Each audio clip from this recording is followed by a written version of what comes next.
2 years after my wife died, my daughter sued me for $2 million. Immediately, everything fell apart.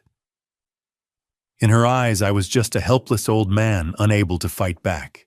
But then a lawyer called me and said, "I found a secret USB drive your wife hid in the safe. Come here immediately and don't tell anyone." When I opened that USB drive, a secret buried for over 30 years was revealed, and then everything changed.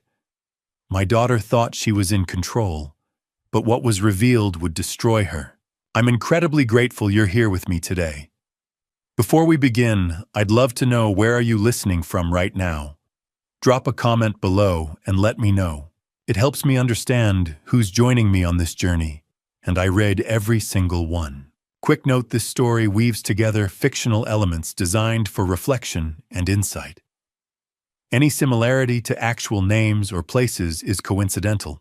What matters most is the lesson we can all take away from it. The call came on a Thursday afternoon in early February 2025, while I was in my workshop behind the house, sanding down an old oak table for Mrs. Collins from the chess club. The workshop had been my refuge for the past 16 months. It smelled of sawdust and linseed oil, and the winter light slanted through the single window in golden bars that caught the floating wood particles like snow.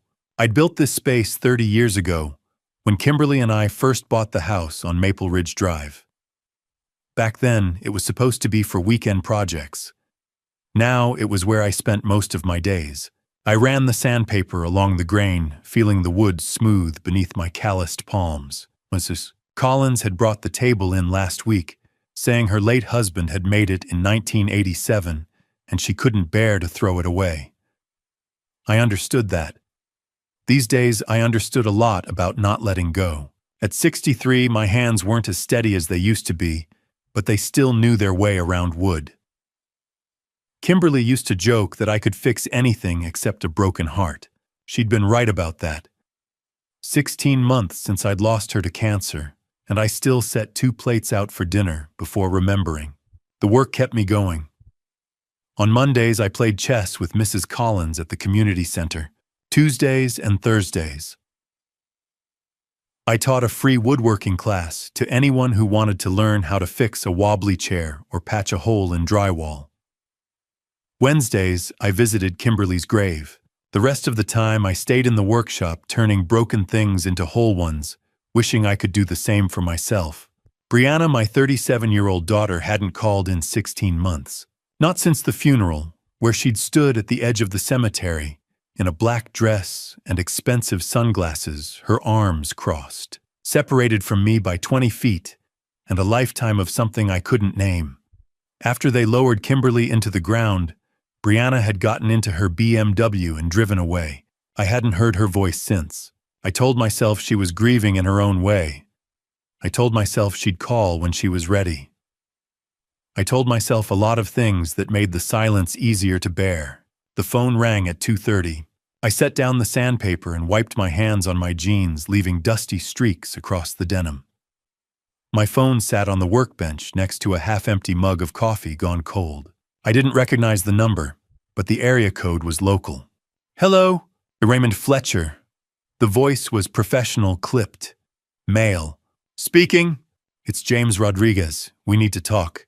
James Rodriguez had been our family lawyer for 15 years. He'd handled our wills, the trust fund setup, the deed transfer, when we refinanced the house.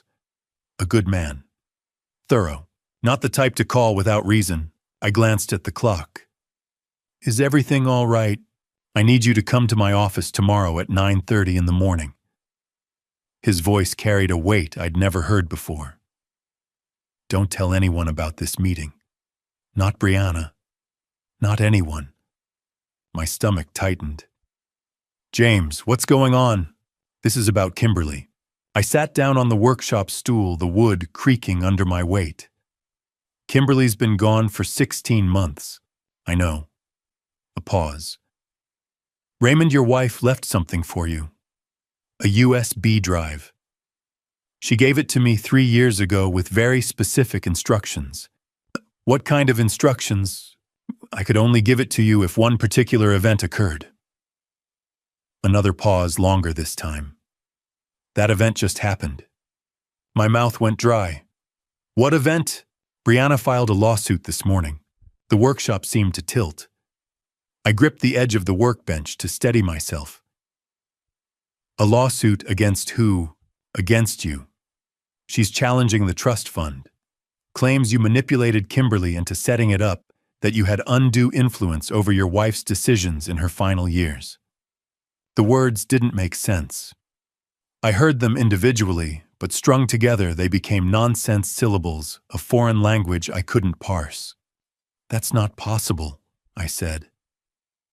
The trust fund was Kimberly's idea.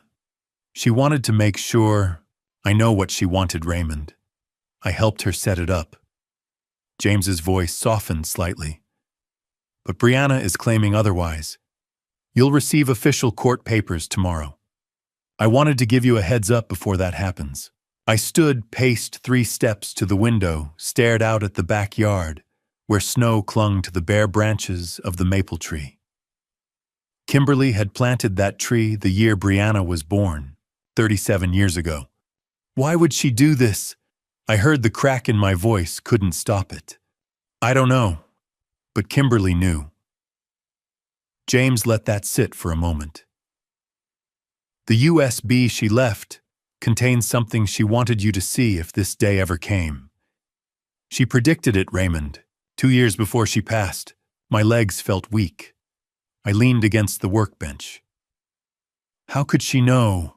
Maud, come to my office tomorrow, 9:30. I'll give you the USB and we'll talk about your options. He paused. Raymond, whatever's on that drive, Kimberly wanted you to have it. She spent her last months making sure you'd be protected. Protected from my own daughter. I'll be there, I managed. And Raymond, don't try to contact Brianna. Not until we've talked. The line went dead. I stood there holding the phone, listening to the silence. Outside, a crow called from the maple tree. Inside, the workshop that had been my refuge 16 months suddenly felt like a cage. I looked at the half-finished table, at Mrs. Collins's husband's careful joinery from 1987, at the smooth surface I'd been preparing to oil and polish. I thought about Brianna standing at her mother's funeral, distant and cold. I thought about 16 months of silence, and I thought about Kimberly dying of cancer, using her final days to leave me a message she knew I'd need. The USB drive. Whatever was on it, my wife had seen this coming. She'd known our daughter would turn against me. The question that burned through my chest as I sank back onto the stool wasn't what Brianna wanted. It was what Kimberly had discovered that made her prepare for this moment. I sat in the workshop as the February light faded to gray, my hands resting on the oak table, sawdust coating my fingers like ash.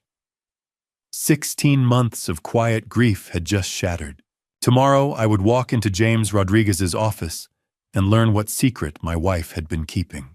Tomorrow I would understand why the woman I'd loved for 40 years had spent her dying days building a defense against our own child.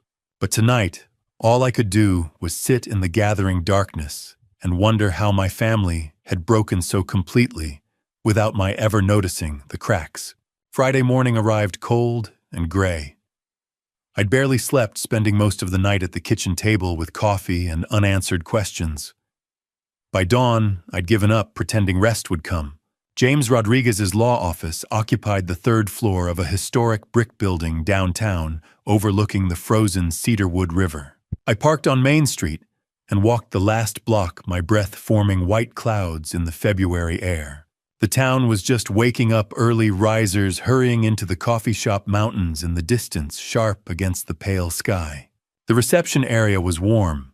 Dark wood paneling, leather chairs, framed diplomas. A young woman at the front desk smiled. Mr. Fletcher, Mr. Rodriguez is expecting you. James stood as I entered. 45, clean-shaven, wearing a charcoal suit. We'd known each other 15 years, shared beers at 4th of July barbecues, talked about fishing and taxes. But this morning, there was no warmth in his handshake. Just professional gravity. Raymond, thanks for coming. Didn't seem like I had much choice. He gestured to the chair. Behind him, the window framed the gray river. I sat down, and James pulled out a manila envelope sealed with red wax. Kimberly's signature stretched across the seal. Below it, a notary stamp dated March 2023.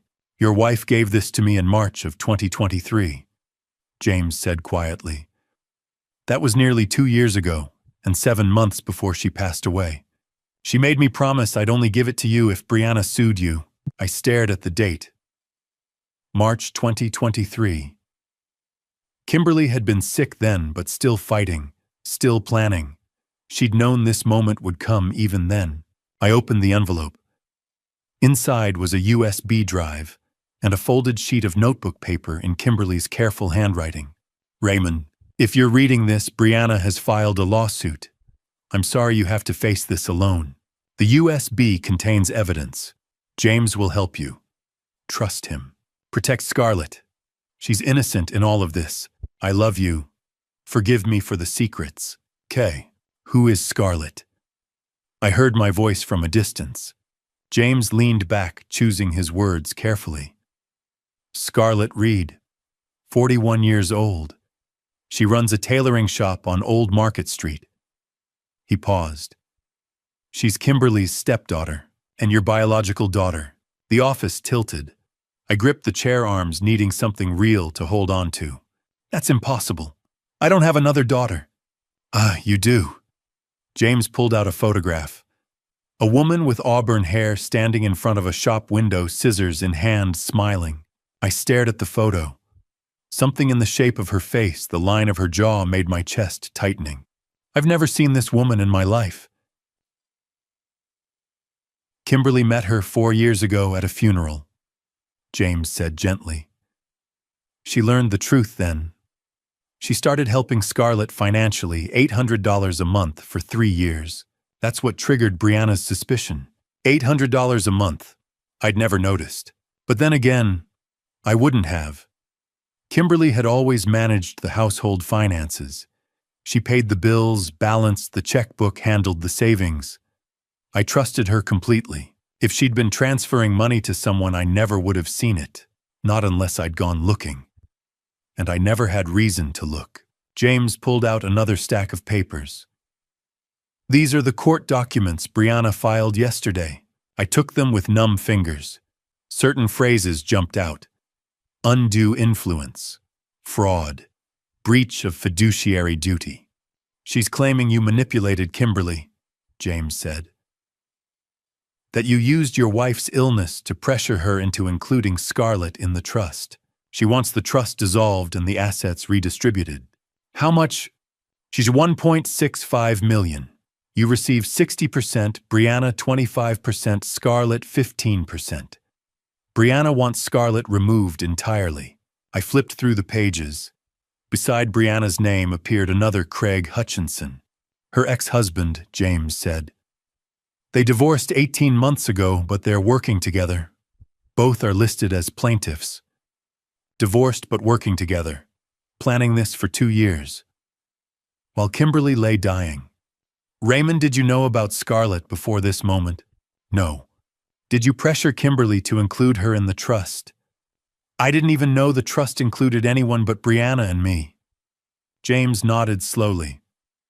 "Kimberly kept this from you deliberately. She protected you by keeping you ignorant." "What's on the USB?" I don't know. She only said you'd understand when the time came." James leaned forward. "Raymond, you need to take this seriously. Brianna has Preston Kane, he's aggressive. They'll argue Kimberly wasn't in her right mind, that you took advantage of her illness. They'll make you look like a manipulator who inserted a stranger into your family's inheritance." But I didn't." "I know, but we need to prove it." He tapped the USB. "Start there. Watch whatever's on this. Then call me." I stood up. The USB went into my coat pocket. The letter I folded into my wallet next to Kimberly's photo. "James, if I have another daughter, why didn't Kimberly tell me?" His hand briefly touched my shoulder. "Maybe she was protecting you both. Maybe she knew some things can't be fixed until they break completely. He met my eyes. Go home. Watch the USB, then we'll figure out what comes next. I left with the USB burning a hole in my pocket and lawsuit papers in my hand. The cold February wind cut through me as I walked to my truck. Main Street was busier now, people living ordinary lives. Mine was no longer ordinary. Somewhere in this town was a daughter I never knew existed. A woman named Scarlett Reed with my blood in her veins and my wife's protection surrounding her. And somewhere else was the daughter I'd raised, who was now trying to take everything Kimberly had left behind. I climbed into my truck and sat there, engine running. The USB felt like it was burning. The lawsuit papers sat beside me. My wife had died protecting a secret.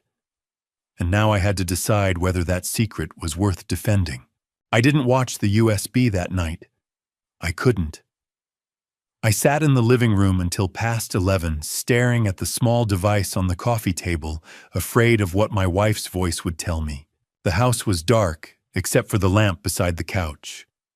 The lawsuit papers sat on the kitchen counter. The letter from Kimberly remained in my wallet close to my heart. But the USB stayed on the coffee table untouched. I kept thinking about the last time I'd heard Kimberly's voice. October 2023 in the hospice room. She'd been too weak to speak above a whisper. "Take care of yourself," she'd said. Not "I love you." Not goodbye. What else had she known? At 11:15, I picked up the USB and walked to the desk where my old Dell laptop sat. The laptop took 3 minutes to boot up. My hands shook as I plugged in the drive. A folder appeared for Raymond. Inside were 8 files. Video 1 for Raymond, 12:03. Video 2 for Brianna, 8:47. Letter for Scarlett.pdf evidence 1, audio_recording, October 2021.mp3, evidence 2. Financial_history.xlsx, evidence 3, email_correspondence. Zip evidence 4, trust_documents.pdf, evidence 5. Medical_records.pdf. 8 files representing God knew how many hours of my wife's final days spent building this archive. I clicked on video 1. The screen was black, then Kimberly appeared, and my breath stopped. She sat in our bedroom, afternoon light behind her. The timestamp in the corner read March 15th, 2023, 16 months ago now, and 7 months before she passed away in October. This version was thinner, hollow-cheeked, pale. A knitted cap covered her head. Her hands rested in her lap. "Raymond, if you're watching this, Brianna has sued you. I'm so sorry." She paused, looking down, then back. "I need to tell you about Scarlett Reed. 4 years ago, June 2021, I attended Dorothy Collins's funeral. You remember her? She volunteered at the library with me. I met her granddaughter Scarlett. We talked, and she mentioned her mother Gina. Gina Reed. The name hit me like a fist. Gina Reed. Summer of 1983. I'd been 21 working construction. Gina had been a summer fling, barely 4 months. We'd parted ways when she left for college. I remembered you mentioning Gina once years ago. So I asked Scarlett questions. The dates lined up. Raymond Scarlett is your daughter. Born March 1984. Gina raised her alone and passed away in 2001. Dorothy raised Scarlett after that. I hit pause. The room spun. A daughter, 41 years old, living in the same town, and I'd never known. I pressed play. I confronted you in July 2021. You told me about Gina but swore you didn't know she'd had a child. I believed you, Raymond. I still believe you. You're not the kind of man who walks away from responsibilities. You simply didn't know. Her voice softened. So I reached out to Scarlett myself. Met her at her tailoring shop in August 2021. She's wonderful, Raymond. Kind, hard-working. She never asked me for anything, but she was struggling. Her grandmother had just passed, leaving debts and a small business barely staying afloat. So I started helping her. $800 a month. $800 a month for 3 years. More than $20,000. Brianna found out in October 2021. She looked at our bank statements and saw the transfers. She confronted me. It wasn't kind. She demanded I stop helping Scarlett. She said I was betraying our family giving money to a stranger. She threatened to tell you to make it seem like I'd been lying. Kimberly closed her eyes briefly. When she opened them, they were wet. 2 months later, I was diagnosed with lung cancer. Stage 2. By June 2022, I was in remission. We thought I'd beaten it. I remembered that relief. Kimberly planting tomatoes, saying she wanted to taste something she'd grown herself. But in October 2022, it came back. Stage 3B. The oncologist recommended experimental immunotherapy combined with intensive chemotherapy. $180,000. Insurance wouldn't cover it. They only paid for standard treatment, not the advanced trial option. The doctors said it might give me another year, maybe 18 months. No guarantees. So I chose quality time with you over quantity. I chose to protect our future instead of chasing a maybe. My vision blurred. In November 2022, I set up the trust fund.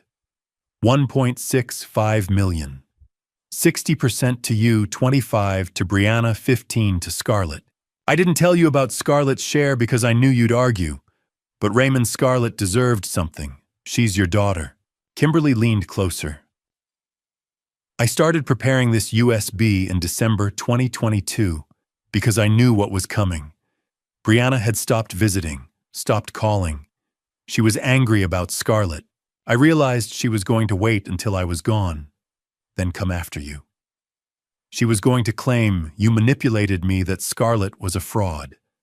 So I gathered evidence. Everything you need to defend yourself is in these files. Audio recordings, financial documents, emails, proof that Brianna has been planning this lawsuit since I got sick.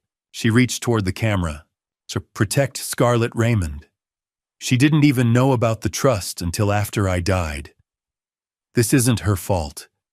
It's not yours either. This is Brianna's choice. She's chosen greed over family. Her voice broke. I love you. I'm sorry you have to face this alone. James will help you. And when you meet Scarlett, please give her a chance. She deserves to know her father. The video ended. The screen went black. I sat staring at my reflection in the dark monitor. Behind me, the living room was exactly as it had been an hour ago. But everything had changed. I walked to the window and looked out at the dark street. Somewhere in this town, Scarlett Reed was sleeping, unaware that I'd just learned she existed. Somewhere else, Brianna was sleeping too, or maybe planning her next move. My wife had died protecting a daughter I never knew from a daughter who wanted to destroy us. Saturday afternoon, I stood outside a small tailor shop on Old Market Street, my heart pounding harder than it had in decades. Through the window, I could see a woman with auburn hair bent over a sewing machine. I'd been standing there for 10 minutes, maybe longer. My truck sat parked 3 spaces down. Around me, the street moved with weekend life couples, window shopping a kid on a skateboard, coffee smell drifting from next door. Normal people doing normal things, while I stood frozen trying to figure out how to meet a daughter I never knew existed. The sign above read, Scarlett's Alterations and Custom Clothing, in faded gold lettering. Through the glass, I could see bolts of fabric, a cutting table, and the woman Scarlett working at an old Singer sewing machine. She was 41. Her hair was pulled back in a ponytail. She wore a simple gray sweater and jeans, a tape measure draped around her neck. I'd rehearsed what to say on the drive over. None of it seemed right now. The bell chimed as I pushed the door open. Scarlett looked up from her work, her hands stilled on the fabric. For a moment, we just stared at each other across 15 feet of worn wooden floor. Her eyes were hazel, the same color as mine. Mr. Fletcher. Her voice was soft, careful. Not Dad. Not even Raymond. Scarlett, I hope this isn't a bad time. She set down the fabric, turned off the machine. No. I've been expecting you. She stood. Would you like to sit? There's a space in the back. The shop smelled like fabric and thread and lemon oil.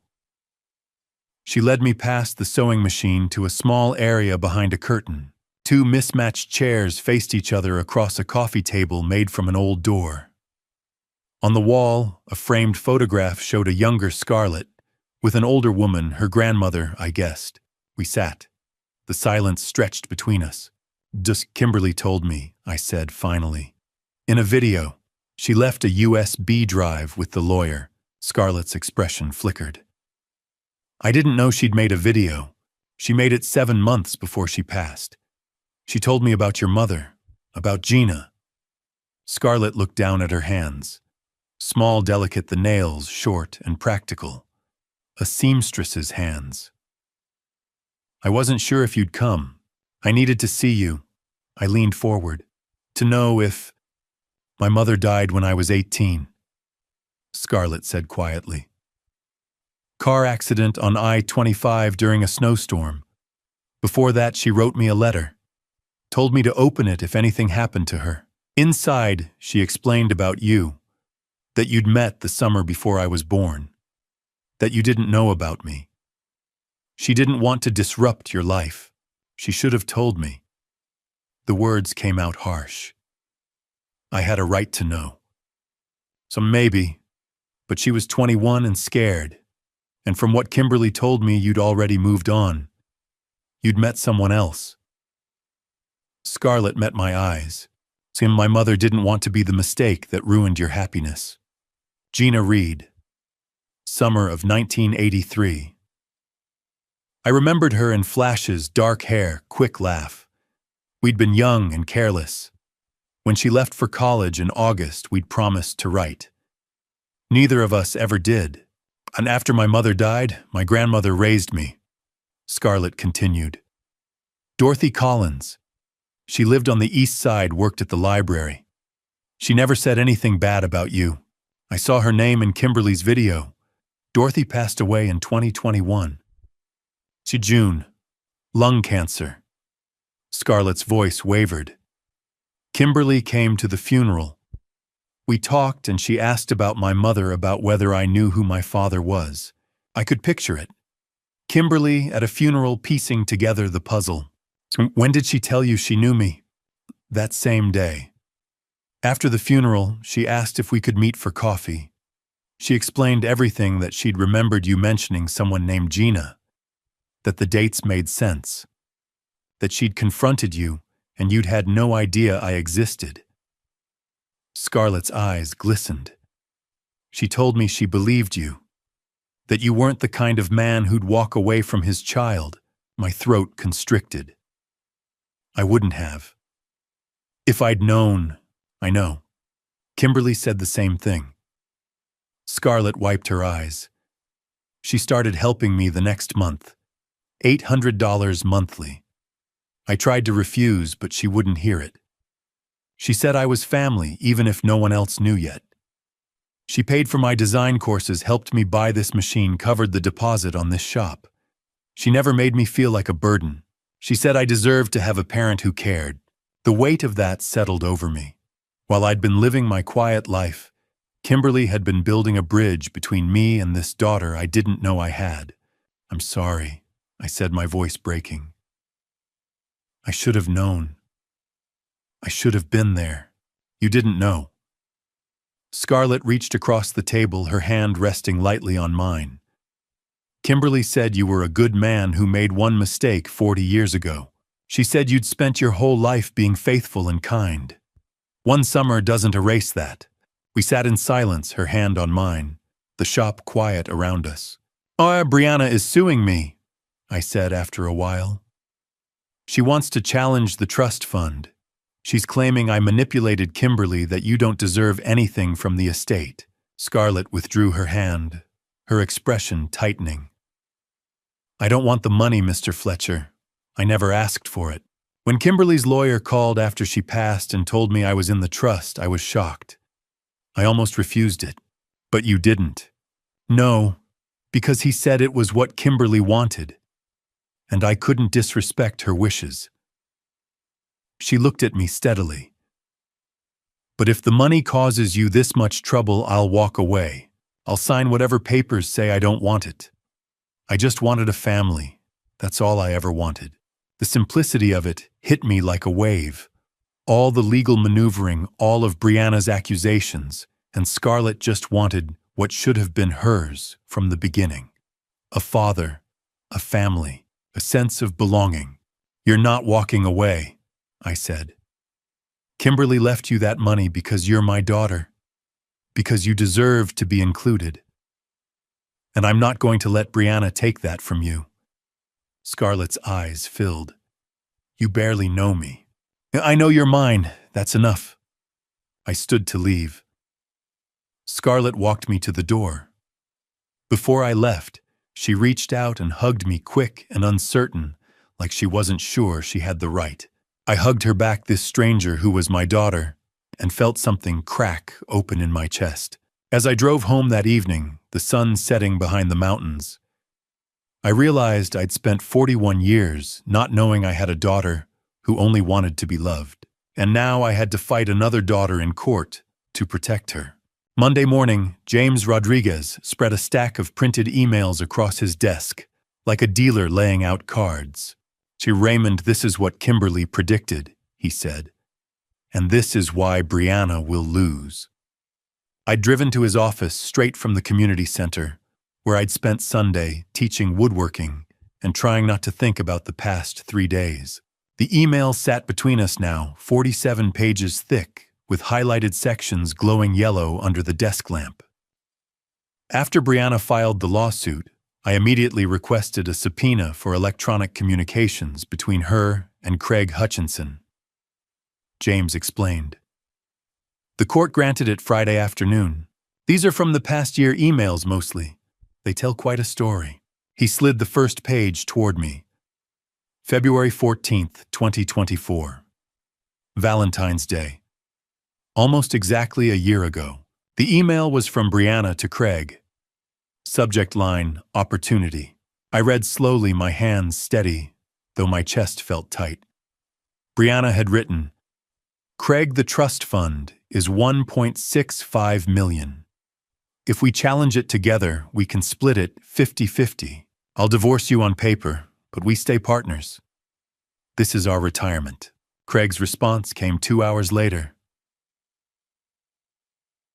What about the girl, Scarlett? Brianna's reply was immediate. She's nobody. Dad manipulated Mom into including her while Mom was sick. We can prove undue influence. Preston says it's a strong case. I set the page down. Who's Preston? I'm Preston Kane, the lawyer Brianna hired. James tapped the next email. He appears in the correspondence starting in March. The second email was dated March 3rd, 2024.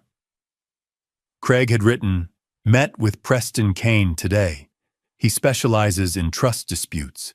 Says we need to wait until 2 years after probate closes before filing. Statute of limitations is 3 years, so we have a window. Brianna responded within minutes. Perfect. That gives us time to build the case. Document everything. Find witnesses. Make Dad look like he controlled Mom. I felt something cold settle in my stomach. 2 years. They'd been planning this since a month after Kimberly passed. While I'd been sitting alone in the house mourning my wife, our daughter had been calculating how to take everything. Keep reading, James said quietly. The third email was dated April 15th, 2024. Brianna. I recorded Scarlett at the coffee shop last week. Asked her casual questions about Mom. She admitted Mom gave her money $800 a month for 3 years. That's our evidence that this woman insinuated herself into the family. Craig. Was it legal to record her without consent? Brianna, Colorado is a one-party consent state. Technically legal. But even if it wasn't, who cares? We'll edit it down to the useful parts. Preston says recordings are powerful in court. My jaw clenched. Scarlett had mentioned meeting Brianna once at a coffee shop last spring. She'd thought it was a coincidence. It hadn't been. They recorded her, I said. They ambushed her. When they're planning to use edited footage to make her look manipulative, James confirmed. But that's not the worst part. He pushed forward the fourth email. June 22nd, 2024. Subject line, done. Craig. Divorce finalized. Judge bought the irreconcilable differences story. We're officially separated. Now they can't claim we're conspiring. We're legally distinct parties with separate interests. Brianna, brilliant. When we win this, we split everything offshore. The Cayman's account you set up, Craig already active, 50-50 split like we agreed. I stared at the words. They'd divorced specifically to make their conspiracy look legitimate. They'd stood in front of a judge and lied, dissolved a marriage on paper while planning to split stolen money in secret. That's fraud, I said. Yes, and it gets worse. The fifth email was dated October 10th, 2024. Brianna. Preston found two people willing to testify that Dad isolated Mom in her final years. Patricia Moreland and George Whitman. Both need money. I'm paying them $5,000 each for consulting fees. Craig, that's witness tampering. Brianna. It's called consulting fees. They're consultants consulting on Mom's final years. Completely legal. Preston drew up the paperwork. I pushed back from the desk. She paid people to lie. She did. Patricia Moreland is a retired school teacher. George Whitman is an engineer. Both facing financial difficulties. Both signed affidavits claiming they witnessed you controlling Kimberly, isolating her from friends, pressuring her to change the trust. James's voice was flat. Neither of them knew Kimberly. We've already verified that. My hands were shaking. I pressed them flat against my thighs. They'll go to prison for perjury. If they testify, yes. But I don't think they will. When they understand the consequences, they'll recant. James slid the final email toward me. This one was sent February 1st, 6 days before Brianna filed the lawsuit. I made myself read it. Brianna. We file Friday.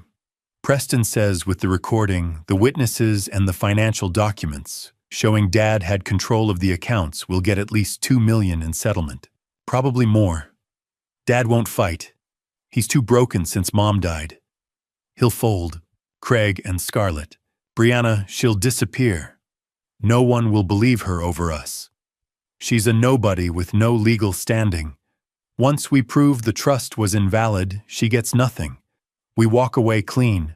The room was silent, except for the heating system's hum. Outside the window, downtown, cedarwood moved through its Monday morning. Inside this office, I was learning that my daughter had spent a year building a machine designed to destroy an innocent woman and steal everything my wife had tried to protect.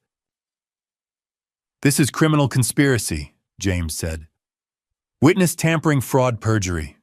Raymond, Brianna didn't just sue you. She committed multiple felonies. What happens now? Now we file a motion to dismiss based on fraud and conspiracy. We'll submit these emails as evidence. The court will see that Brianna and Craig colluded, that they manufactured evidence, that they paid witnesses to lie.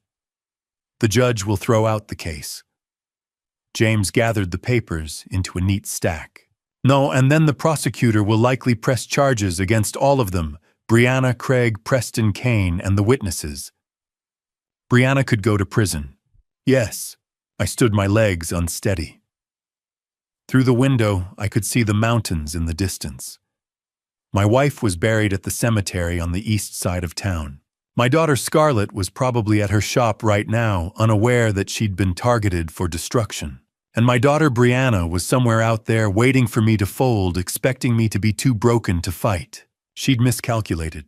As I left James' office, I realized my daughter hadn't just sued me. She'd built a calculated plan to destroy Scarlett and steal everything Kimberly had protected. And now I had the proof. Tuesday afternoon, James introduced me to Daniel Harper, a forensic accountant with 20 years of experience unraveling financial fraud. Harper's office occupied a corner suite in the Cedarwood Business Center, a modern glass building that felt cold compared to James's historic downtown space. Harper himself was 50, silver-haired, wearing wire-rimmed glasses that caught the afternoon light. He shook my hand with the firm grip of someone used to delivering bad news. "Mr. Fletcher," he said, "your daughter has a serious debt problem." James and I sat across from Harper's desk while he opened a thick folder labeled Fletcher Brianna, Financial Analysis. Inside were spreadsheets, bank statements, credit reports, loan documents. "So I've been reviewing Brianna's financial history for the past 72 hours, Harper began. "What I found explains why she's suing you. This isn't about fairness or inheritance rights. This is about survival." He slid across a credit report with red flags highlighted in yellow. "Your daughter currently owes $425,000 in various debts." Harper tapped the paper. $85,000 on credit cards alone, 5 different cards, all maxed out with interest rates between 18 and 24%. The minimum payments are $2,000 monthly, which she's been missing regularly. Her credit score has dropped to 540. I stared at the numbers. $85,000 on credit cards. Kimberly and I had taught Brianna to save, to spend within her means, to avoid debt. Apparently, she'd learned nothing. "Then there are the personal loans," Harper continued. $120,000 borrowed from 2 different banks over the past 3 years. She claimed the money was for home renovations and emergency medical expenses. But there's no record of any major medical bills, and she's been renting, not owning. The banks are now questioning the loan applications. "She lied to get the loans," James said. "It appears so. If the banks pursue it, she could face fraud charges." Harper moved to the next document. But the biggest debt is a business loan for $220,000 taken out in May 2022. She used it to start some kind of online retail company. The business lasted 8 months before folding. The loan is still outstanding, and the lender is threatening legal action. $425,000. My daughter owed nearly $500,000 to various creditors, and she'd hidden it all from me. "How did this happen?" I asked. Harper removed his glasses, cleaned them, put them back on. "Lifestyle inflation," he said. Between 2021 and 2023, Brianna spent approximately $148,000 on luxury goods and travel. Louis Vuitton purchases totaling $28,000. A BMW X5 bought in 2023 for $75,000. She still owes $62,000 on it. And multiple vacations, Hawaii, Paris, the Maldives. Those trips alone cost $45,000. I thought about my own truck, a 2015 Ford F-150 with 160,000 miles. I thought about Kimberly clipping coupons, buying store-brand groceries. We'd lived carefully our whole lives so we could leave something for Brianna. And she'd been burning through cash like it was infinite. "There's more," Harper said, his voice gentler. "I also looked at how much financial support Brianna received from you and Kimberly over the years." He slid across a spreadsheet with highlighted entries going back to 2015. Emergency loans totaling $45,000, none repaid. Business investments of $35,000 for ventures that never materialized. Medical expenses of $18,000, though I couldn't find corresponding hospital bills. Wedding expenses of $14,000 in 2019. All told, Brianna received $112,000 from you and your wife between 2015 and 2021. Most of it was never repaid. $112,000. When Brianna said she needed help, we helped. Now compare that to Scarlett Reed, Harper said, pulling out another sheet. According to Kimberly's records, Scarlett received $800 per month for 72 months. That's $57,600 total, less than half of what Brianna received. The irony hit me like a slap. Brianna was suing because she claimed Scarlett had unfairly benefited from Kimberly's generosity. But Brianna herself had taken twice as much money and was still drowning in debt. Raymond, your daughter is insolvent, Harper said flatly. She's one lawsuit away from declaring bankruptcy. The trust fund isn't a windfall for her, it's a lifeline. Without it, she loses everything: the car, the apartment, any semblance of financial stability. She needs this lawsuit to survive. James leaned forward. Daniel, can we use this analysis in court? Absolutely. It establishes clear motive. Brianna isn't suing because Raymond manipulated Kimberly. She's suing because she's desperate for money, and it demonstrates a pattern of financial irresponsibility and exploitation of parental generosity. Harper closed the folder. A jury will see this and understand exactly who the real manipulator is. I stood, needing to move, needing air. Through the window, I could see the parking lot below, rows of cars glinting in the winter sun. She's not suing for fairness, I said quietly. She's suing for survival. Yes, Harper agreed. And she's willing to destroy Scarlett Reed to get it. I turned back. Will this be enough to prove she's lying? Combined with the conspiracy emails James showed you yesterday? Yes. This paints a complete picture. Brianna needed money, so she invented a lawsuit. She's not a wronged daughter seeking justice. She's a debtor trying to avoid bankruptcy by any means necessary. James gathered the documents into his briefcase. We'll file these with our response to the lawsuit. The judge will see the financial motive, the conspiracy with Craig, the manufactured evidence. Brianna's case will collapse. As I drove home that evening, the sun setting behind the mountains, I finally understood something I'd been struggling with since I watched Kimberly's video. Why had my wife refused the $180,000 cancer treatment? She'd told me it was to preserve our savings, to give me financial security. But now I saw the deeper reason. Kimberly had known Brianna would come for every dollar we had. She'd seen our daughters spending the endless requests for money, the debt accumulating like a cancer of its own. If Kimberly had spent that $180,000 trying to extend her life by a few months, it would have been one more drain on resources. One more hole Brianna could point to and say, see, they wasted money that should have been mine. Instead, Kimberly had built a fortress. She'd structured the trust to protect me and Scarlett. She'd gathered evidence of Brianna's conspiracy. She'd prepared for this exact battle, and now I had to defend it. Thursday morning, I sat across from my daughter for the first time in 16 months.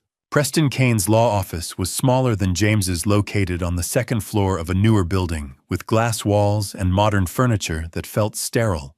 The conference room had a long table, uncomfortable chairs, and a window overlooking the parking lot. Everything was beige and gray. Brianna sat at one end, with Preston Kane beside her. She wore a navy suit that looked expensive, pearl earrings catching the light blonde hair pulled back in a tight bun. Professional, polished. She looked like a successful businesswoman, not someone drowning in $400,000 of debt. She didn't look at me once. James sat to my left, a stack of documents in front of him. The court reporter positioned herself at the corner with her stenography machine. Preston Kane looked smug. The reporter swore Brianna in. She raised her right hand and promised to tell the truth. James began. Ms. Fletcher, when did you last visit Kimberly before she passed away? Brianna's posture stiffened. I visited her regularly. Can you define regularly? Once or twice a month. James slid across a document. These are visitor logs from the hospice facility. According to these records, you visited 3 times total in 6 months. The last visit was 6 weeks before she passed. Would you say 3 visits qualifies as regular? Brianna's face flushed. I was busy with work. I had responsibilities. Did your business responsibilities prevent you from visiting your dying mother more than 3 times in 6 months? My mother understood I had obligations. I wanted to shout that Kimberly had spent those final months asking where Brianna was, wondering if she'd done something wrong. But I sat still, hands flat on the table, and said nothing. James moved to the next document. Between 2015 and 2021, did your parents provide you with money? Some, not much. Bank records show that Raymond and Kimberly Fletcher gave you $112,000 during that period. Does that refresh your memory? Brianna stared at the spreadsheet.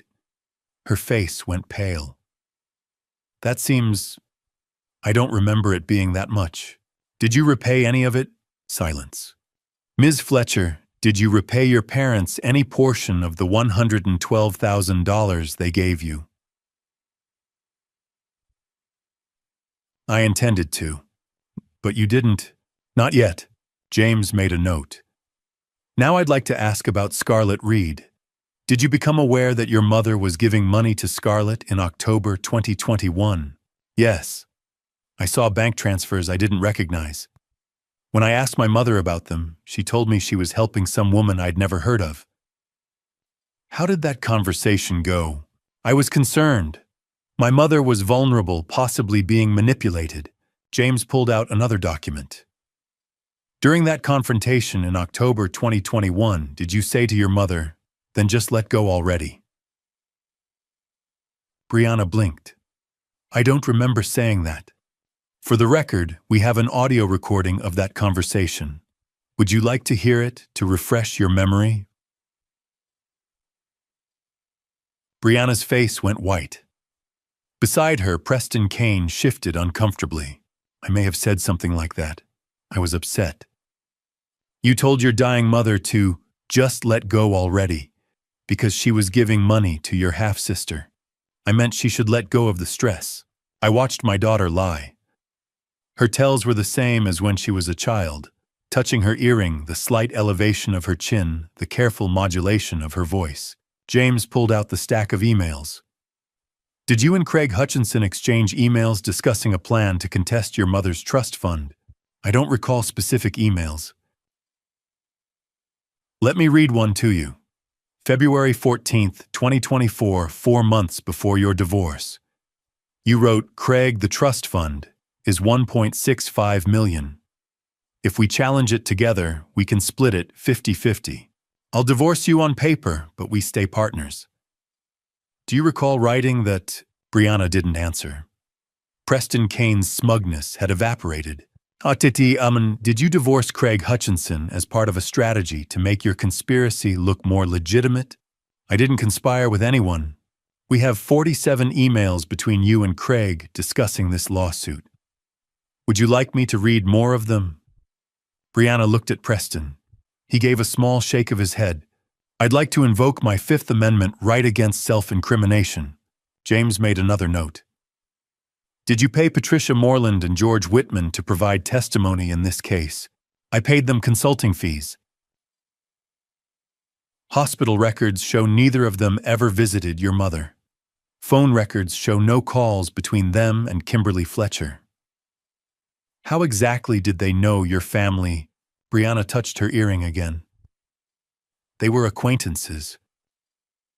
You paid acquaintances $5,000 each to sign affidavits claiming your father isolated your mother. The payment was for their time. James closed his folder. I have no further questions. Preston Kane stood immediately gathering papers. Brianna remained seated for a moment, her face carefully blank. Then she stood, adjusted her suit jacket, and walked toward the door. She passed within 3 feet of me. I could smell her perfume, the same one Kimberly used to wear. Brianna, I said quietly. She didn't stop, didn't turn. just kept walking out the door and down the hall, her heels clicking until the sound faded. James leaned close and whispered, "She just destroyed her own case." But I barely heard him. All I could think was, this is the daughter I raised. The girl who used to bring me dandelions, who cried when we read Charlotte's Web together, who made me Father's Day cards. And I didn't recognize her anymore. Friday afternoon, Valentine's Day, ironically, Craig Hutchinson walked into James's office and threw Brianna under the bus. I'd been sitting with James for 20 minutes going over yesterday's deposition transcript when his assistant said Craig was in the waiting room, alone, no lawyer, asking to speak with us. James and I exchanged a look. Then he nodded. "Send him in." Craig was 40, average height, brown hair thinning at the crown. He wore jeans and a flannel shirt, his face drawn with exhaustion. His hands shook as he closed the door. "Mr. Rodriguez, Mr. Fletcher." He nodded to each of us. "Thank you for seeing me without an appointment." James gestured to the chair. "Sit down, Mr. Hutchinson. What can we do for you?" Craig sat, hands gripping his knees. "I want to cooperate. I'll testify against Brianna. I'll give you everything you need." The room went quiet. Craig Hutchinson had just offered to destroy his ex-wife's lawsuit. James leaned back, studying Craig carefully. "Why?" "Because I just found out she's been lying to me too." Craig's jaw tightened. "We had a deal. Split the trust fund 50-50 once we won. $825,000 each. Enough to start over, pay off debts, secure Emma's future." He looked at me directly. "I'm not proud of what we planned, Mr. Fletcher. But I thought we were in it together. Partners." "What changed?" James asked. "Yesterday after Brianna's deposition, she was rattled. Started talking about what we'd do if things went wrong. That's when she mentioned her debt." Craig rubbed his face. $425,000. Credit cards, business loans, personal loans. She never told me. The whole time we were planning this, she was drowning in debt and hiding it. I thought about Daniel Harper's analysis, the spreadsheets, the luxury purchases, all hidden from Craig, too. When I confronted her, Craig continued, she admitted she'd planned to use my share to pay off her creditors. She was going to give me $200,000 and keep the rest, $625,000, for herself. His voice cracked. "I risked my relationship with my daughter for this. I divorced my wife on paper to make the lawsuit look legitimate. I let her pay people to lie, and she was planning to betray me the whole time." James pulled a legal pad closer. "Mr. Hutchinson, if you're willing to cooperate, I need you to tell me everything. Start from the beginning." Craig took a breath. "Brianna came to me in February last year. Said her mother had died and left a trust fund worth $1.65 million. Said her father had manipulated her mother into including some stranger, Scarlett Reed, and cutting Brianna out of her fair share. She wanted to contest the trust, but she needed someone to back her up." "Why did you agree?" I asked. Craig met my eyes. "Because I was broke. My business had failed. I owed money. And Brianna made it sound so reasonable. She said you'd manipulated a sick woman, that Scarlett was taking advantage. She convinced me we'd be righting a wrong." He looked down. "I wanted to believe her because I needed the money." James was taking notes. "What specific actions did Brianna take to build the case?" "She hired a private investigator, guy named Bradley Cole. Had him follow Scarlett Reed for 6 months, April through September last year. Photographs, surveillance tracking her movements. Brianna wanted evidence that Scarlett was living beyond her means, proving she was a gold digger. But Cole's report showed the opposite. Scarlett worked 60-hour weeks, lived in a small apartment, drove a 15-year-old Corolla. So Brianna buried the report." James made another note. "What else?" "In April, Brianna arranged to run into Scarlett at a coffee shop. Made it look casual. Asked questions about Kimberly, about their relationship. Got Scarlett talking about how Kimberly helped her financially, Brianna recorded the whole conversation on her phone. Colorado is a one-party consent state, James said. That recording would be legal, sure, but Brianna edited it.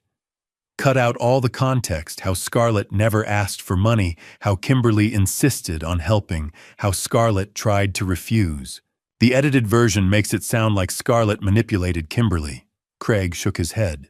When I heard the full recording versus what Brianna planned to use in court, I knew we were crossing a line.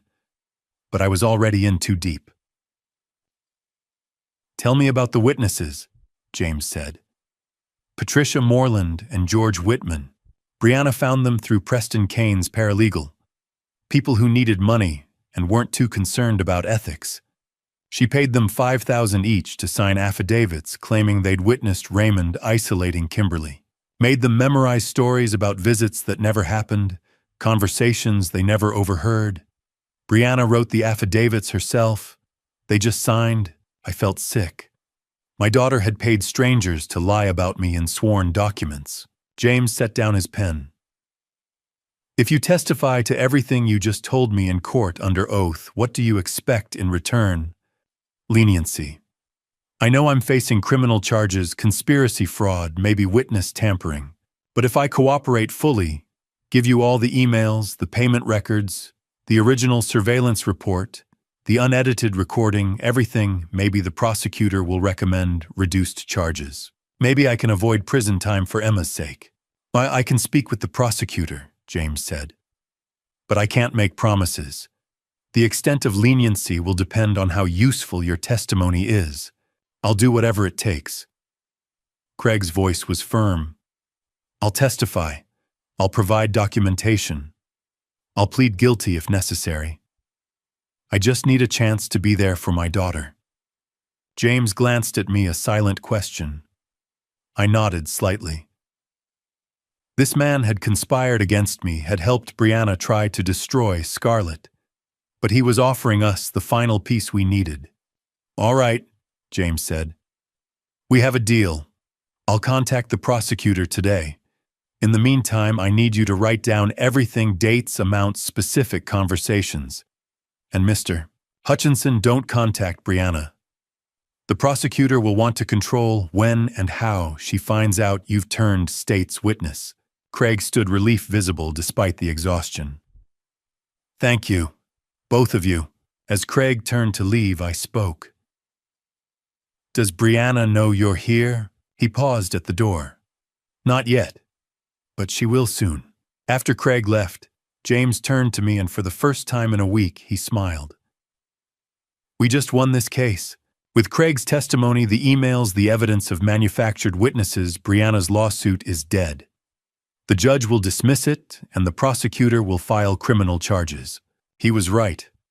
We'd won. Scarlett would be protected. The trust fund would remain intact, but I felt no victory. My daughter's own partner had just betrayed her to save himself. The man she'd trusted, the father of her child, had walked into this office and provided every detail needed to destroy her.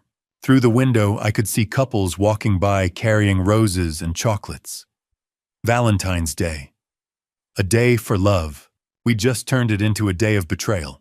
Monday morning, James brought in the two people Brianna had paid to lie, Patricia Moreland and George Whitman. Both looked terrified. They sat across from us in James's conference room. Patricia Moreland was 52, a retired elementary school teacher with graying hair. George Whitman was 60, an engineer with wire-rimmed glasses and fidgeting hands. Neither would meet my eyes. James had called them over the weekend after Craig's confession. He'd explained we knew about the payments and suggested they come voluntarily. James opened a folder containing the affidavits they'd signed. Mr. Whitman, Ms. Moreland, you both provided sworn statements claiming Raymond Fletcher isolated his wife Kimberly during her final illness. Is that true? Patricia began crying before she answered. No, I never met Kimberly Fletcher. Brianna paid me $5,000 to sign the affidavit. She wrote every word. I just signed my name. George cleared his throat. Same here. My wife has MS. The medical bills were crushing us. When Brianna offered $5,000 for signing a document, I took it. I told myself it was consulting work. He looked at me finally. "I'm sorry, Mr. Fletcher. I needed the money and I believed what Brianna told me about you." "What did she tell you?" James asked. George hesitated. "That you were controlling. That you'd manipulated your sick wife. That signing the affidavit would help protect your daughter from losing her inheritance." James slid Patricia's affidavit across the table. "Ms. Moreland, according to this document, you visited Kimberly Fletcher at her home in May 2022. You claim Raymond was present during the visit and prevented Kimberly from speaking freely. You state that Kimberly appeared frightened and isolated. Is any of that true?" Patricia wiped her eyes. "None of it. I've never been to the Fletcher house. I didn't know Kimberly existed until Brianna contacted me last September. She came to my apartment with a typed document and said she needed someone to confirm her mother had been isolated. She offered $5,000. My retirement isn't enough to live on. I'm working part-time at Target just to pay rent. How did Brianna know to contact you?" I don't know. She said a mutual friend recommended me." Patricia's voice shook. "She gave me a script to memorize. Told me what to say if anyone questioned me. Made it sound simple: sign the paper, testify if needed, collect the money." James turned to George. "Mr. Whitman, your affidavit claims you witnessed Raymond pressuring Kimberly to modify her will in September 2022. You state you were visiting the Fletcher home to discuss a woodworking project when you overheard this conversation. True?" "No. I've only met Mr. Fletcher once at Anderson's hardware store on Main Street. We talked about table saws for maybe 5 minutes. I never visited his home. Never met his wife." George removed his glasses, cleaned them. "Brianna approached me at the hardware store in October. Said I seemed honest. She spun a story about her father taking advantage of her sick mother. Showed me bank statements with transfers to someone named Scarlett. Made it sound like conspiracy." "Did she pay you in cash?" "Yes. 5,000 in hundreds. Met me behind the post office. Handed me an envelope. I signed the affidavit in my truck." He looked at his hands. I told myself it wasn't lying because I believed her. "Are you both willing to recant these affidavits in court?"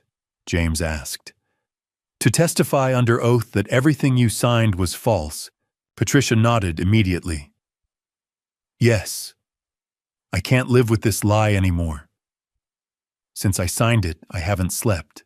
Every time I close my eyes, I see that woman's name, Kimberly, and know I helped attack her memory." "I'll testify too," George said. "I'll tell the judge exactly what happened. How Brianna approached me, what she paid me, how she coached me on what to say." James leaned forward. "You both understand you've committed perjury. That's a felony. You could face jail time and fines." Patricia's face crumpled. "I know. I'll accept whatever consequences come. I just want to make this right." "If you cooperate fully," James said, "I'll speak to the prosecutor. Recommend leniency given your voluntary disclosure." James pulled out fresh affidavit forms. Patricia and George signed new statements admitting they'd lied, explaining Brianna's payment. The court reporter documented everything. Patricia looked at me. "Mr. Fletcher, why did I agree?" I'd been silent through this meeting, but she deserved an answer. "Brianna told me you were abusive," Patricia said quietly. "She showed me photographs of your wife. Kimberly looked so thin, so sick. Brianna said you'd caused that. Stressed her to death, isolated her from everyone. She said signing would protect Brianna's inheritance from a man who'd hurt her mother." Tears ran down her face. "I believed her. I thought I was helping. My wife died of cancer," I said. "Stage 4 lung cancer. She refused aggressive treatment to spend her final months at home with me." Patricia went pale. "Oh my God, I'm so sorry." George spoke up. "Brianna was convincing. She had documents, photos, this whole narrative. She made you sound like a monster. We should have verified, should have questioned, but the money, he trailed off. There's no excuse. No, I agreed. There isn't. Patricia stood unsteady. I'll do whatever the court requires. Testify, accept punishment. After they left, I sat alone in James's office. He'd gone to make copies of the new affidavits, leaving me with the afternoon light slanting through the window and the weight of what I'd just heard. Two strangers had been willing to destroy my life for $5,000 each. They'd signed documents accusing me of abuse, of manipulation, of driving my wife to an early grave. They'd memorized scripts Brianna had written, prepared to stand in a courtroom and lie under oath about events that never happened. And my daughter had orchestrated it all. She'd found their weaknesses, Patricia's poverty, George's medical debt, and exploited them. She'd crafted a narrative where I was the villain and she was the victim. She'd built a case on lies, paid witnesses, and manufactured evidence, $10,000. That's what it cost Brianna to try destroying me. Wednesday evening, Brianna called me for the first time in 16 months. Her voice was cold, clipped.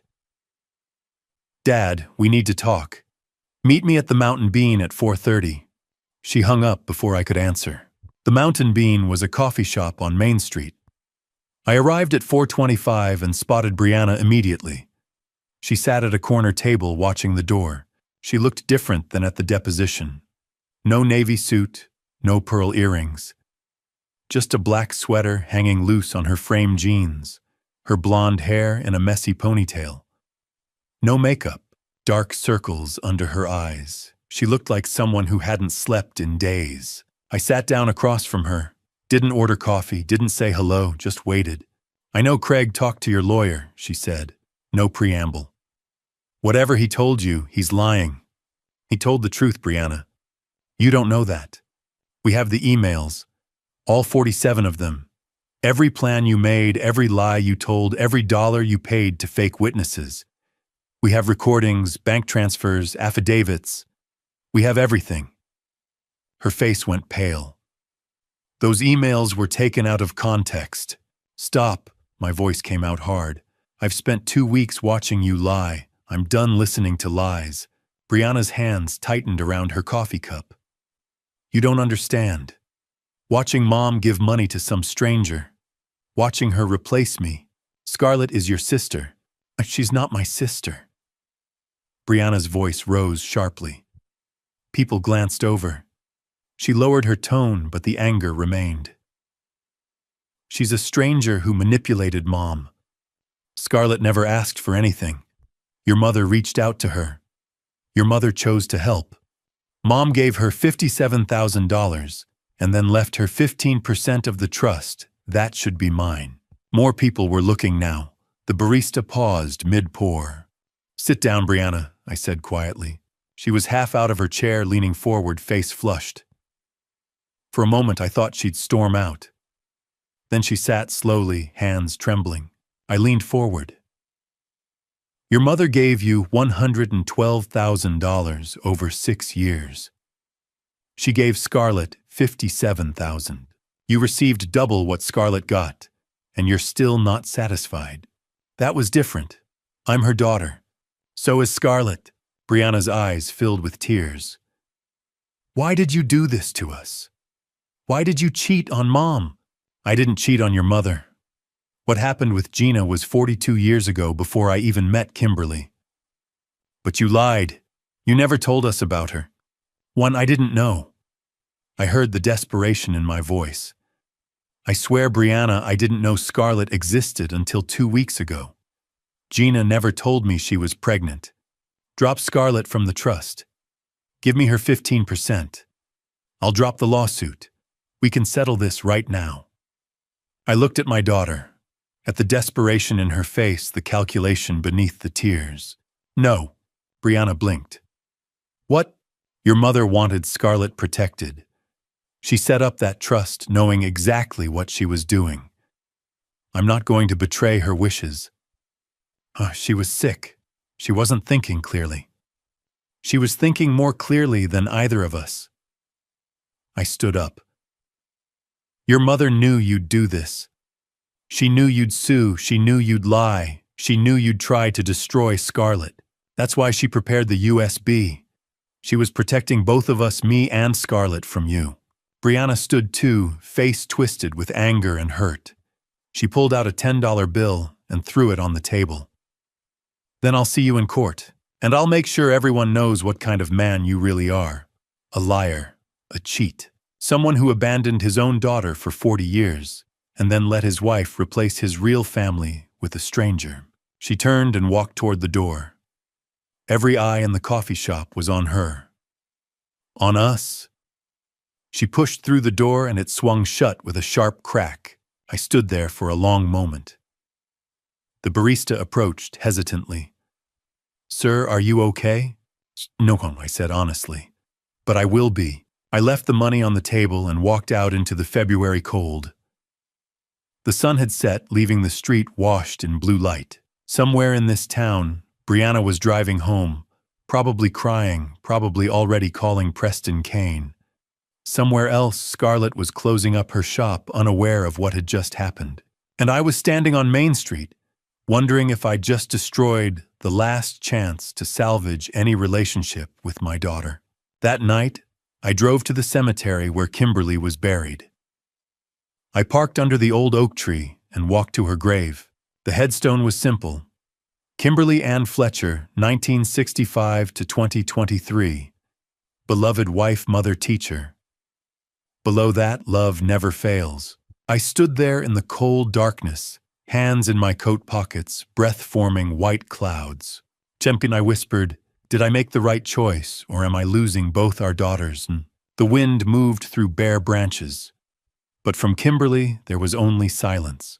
I stayed there for 20 minutes, talking to a headstone in the dark, asking questions with no answers. Finally, the cold drove me back to my truck. I sat with the engine running, heat slowly filling the space, and stared at the cemetery through the windshield. Tomorrow I'd wake up and face another day of this legal battle. Tomorrow I'd strategize with James, prepare for trial, build the case that would destroy my daughter's lawsuit and possibly send her to prison. But tonight, I was just a man who'd lost his wife and was watching his family disintegrate in ways Kimberly had predicted. But I still couldn't fully comprehend. I drove home through empty streets, the radio off. The house was dark when I arrived. I didn't turn on the lights, just walked through familiar rooms in the dark and finally collapsed on the couch. I didn't sleep. I just lay there staring at the ceiling, listening to the house settle and wondered what came next. The night before the trial, I sat in the kitchen where Kimberly and I had shared 40 years of dinners. The house felt emptier than ever. It was 8 in the evening. I'd made coffee even though I knew I wouldn't sleep, just needing something to do with my hands. The kitchen looked exactly as it had when Kimberly was alive. The wooden table she'd picked out in 1995 refinished twice. The refrigerator covered with photographs held up by magnets from places we'd visited: Yellowstone, the Grand Canyon, the coast. One photo showed the three of us in 2018.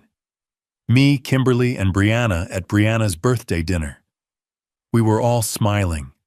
We looked like a family that had everything figured out. Another photo from 2019 showed Brianna's wedding. Kimberly in a blue dress standing next to her daughter in white, both radiant. Craig was in that photo too before he became a co-conspirator. I was still staring at the photos when the doorbell rang. Scarlett stood on the porch holding a paper grocery bag. She wore jeans and a sweater, her auburn hair loose around her shoulders. "Hi," she said quietly. "I brought dinner. I didn't think you should be alone tonight." I stepped aside to let her in. She moved past me into the kitchen, setting the bag on the counter and unpacking containers. Chicken soup, homemade bread, a small container of butter. "My grandmother Dorothy used to make this soup," she said. "She taught me the recipe when I was 12. Said every family needed one good soup recipe for hard times." We ate at the kitchen table in near silence. The soup was good, rich broth, tender chicken vegetables cut precisely. The kind of meal someone makes when they're trying to offer comfort without words. "You don't have to do this," Scarlett said, finally setting down her spoon. "Go to trial tomorrow. Put yourself through this. I can walk away from the trust fund. Sign whatever papers say I don't want it. Let Brianna have what she thinks she's owed. Your mother didn't want you to walk away. She wanted you to have a family, to be included, to have what should have been yours from the beginning." "But what if we lose?" Scarlett's voice was small. "What if Brianna wins? What if the judge believes her story instead of ours? Then we lose together, but we won't stop fighting." I reached across the table, my hand covering hers. "Scarlett, your mother Kimberly spent her last months building a case to protect you. She gathered evidence, made videos, predicted exactly what Brianna would do. She knew this day was coming, and she trusted that I'd see it through." Scarlett's eyes were wet. "What was she like, Kimberly?" I thought about that for a long moment. "She was stubborn. Once she made up her mind about something, there was no changing it. But she was also kind. She saw the best in people even when they didn't deserve it. She believed in second chances, in forgiveness, in family no matter how complicated or broken. She saw the best in me when no one else did," Scarlett said softly. She saw the best in all of us. That was her gift." I started gathering the dishes. "Even Brianna. She never stopped hoping Brianna would change." We washed dishes together, falling into an easy rhythm. Scarlett washed, I dried, like we'd done this 100 times before, instead of just now on this night in this kitchen that had seen 40 years of family dinners and was only now learning what family could mean.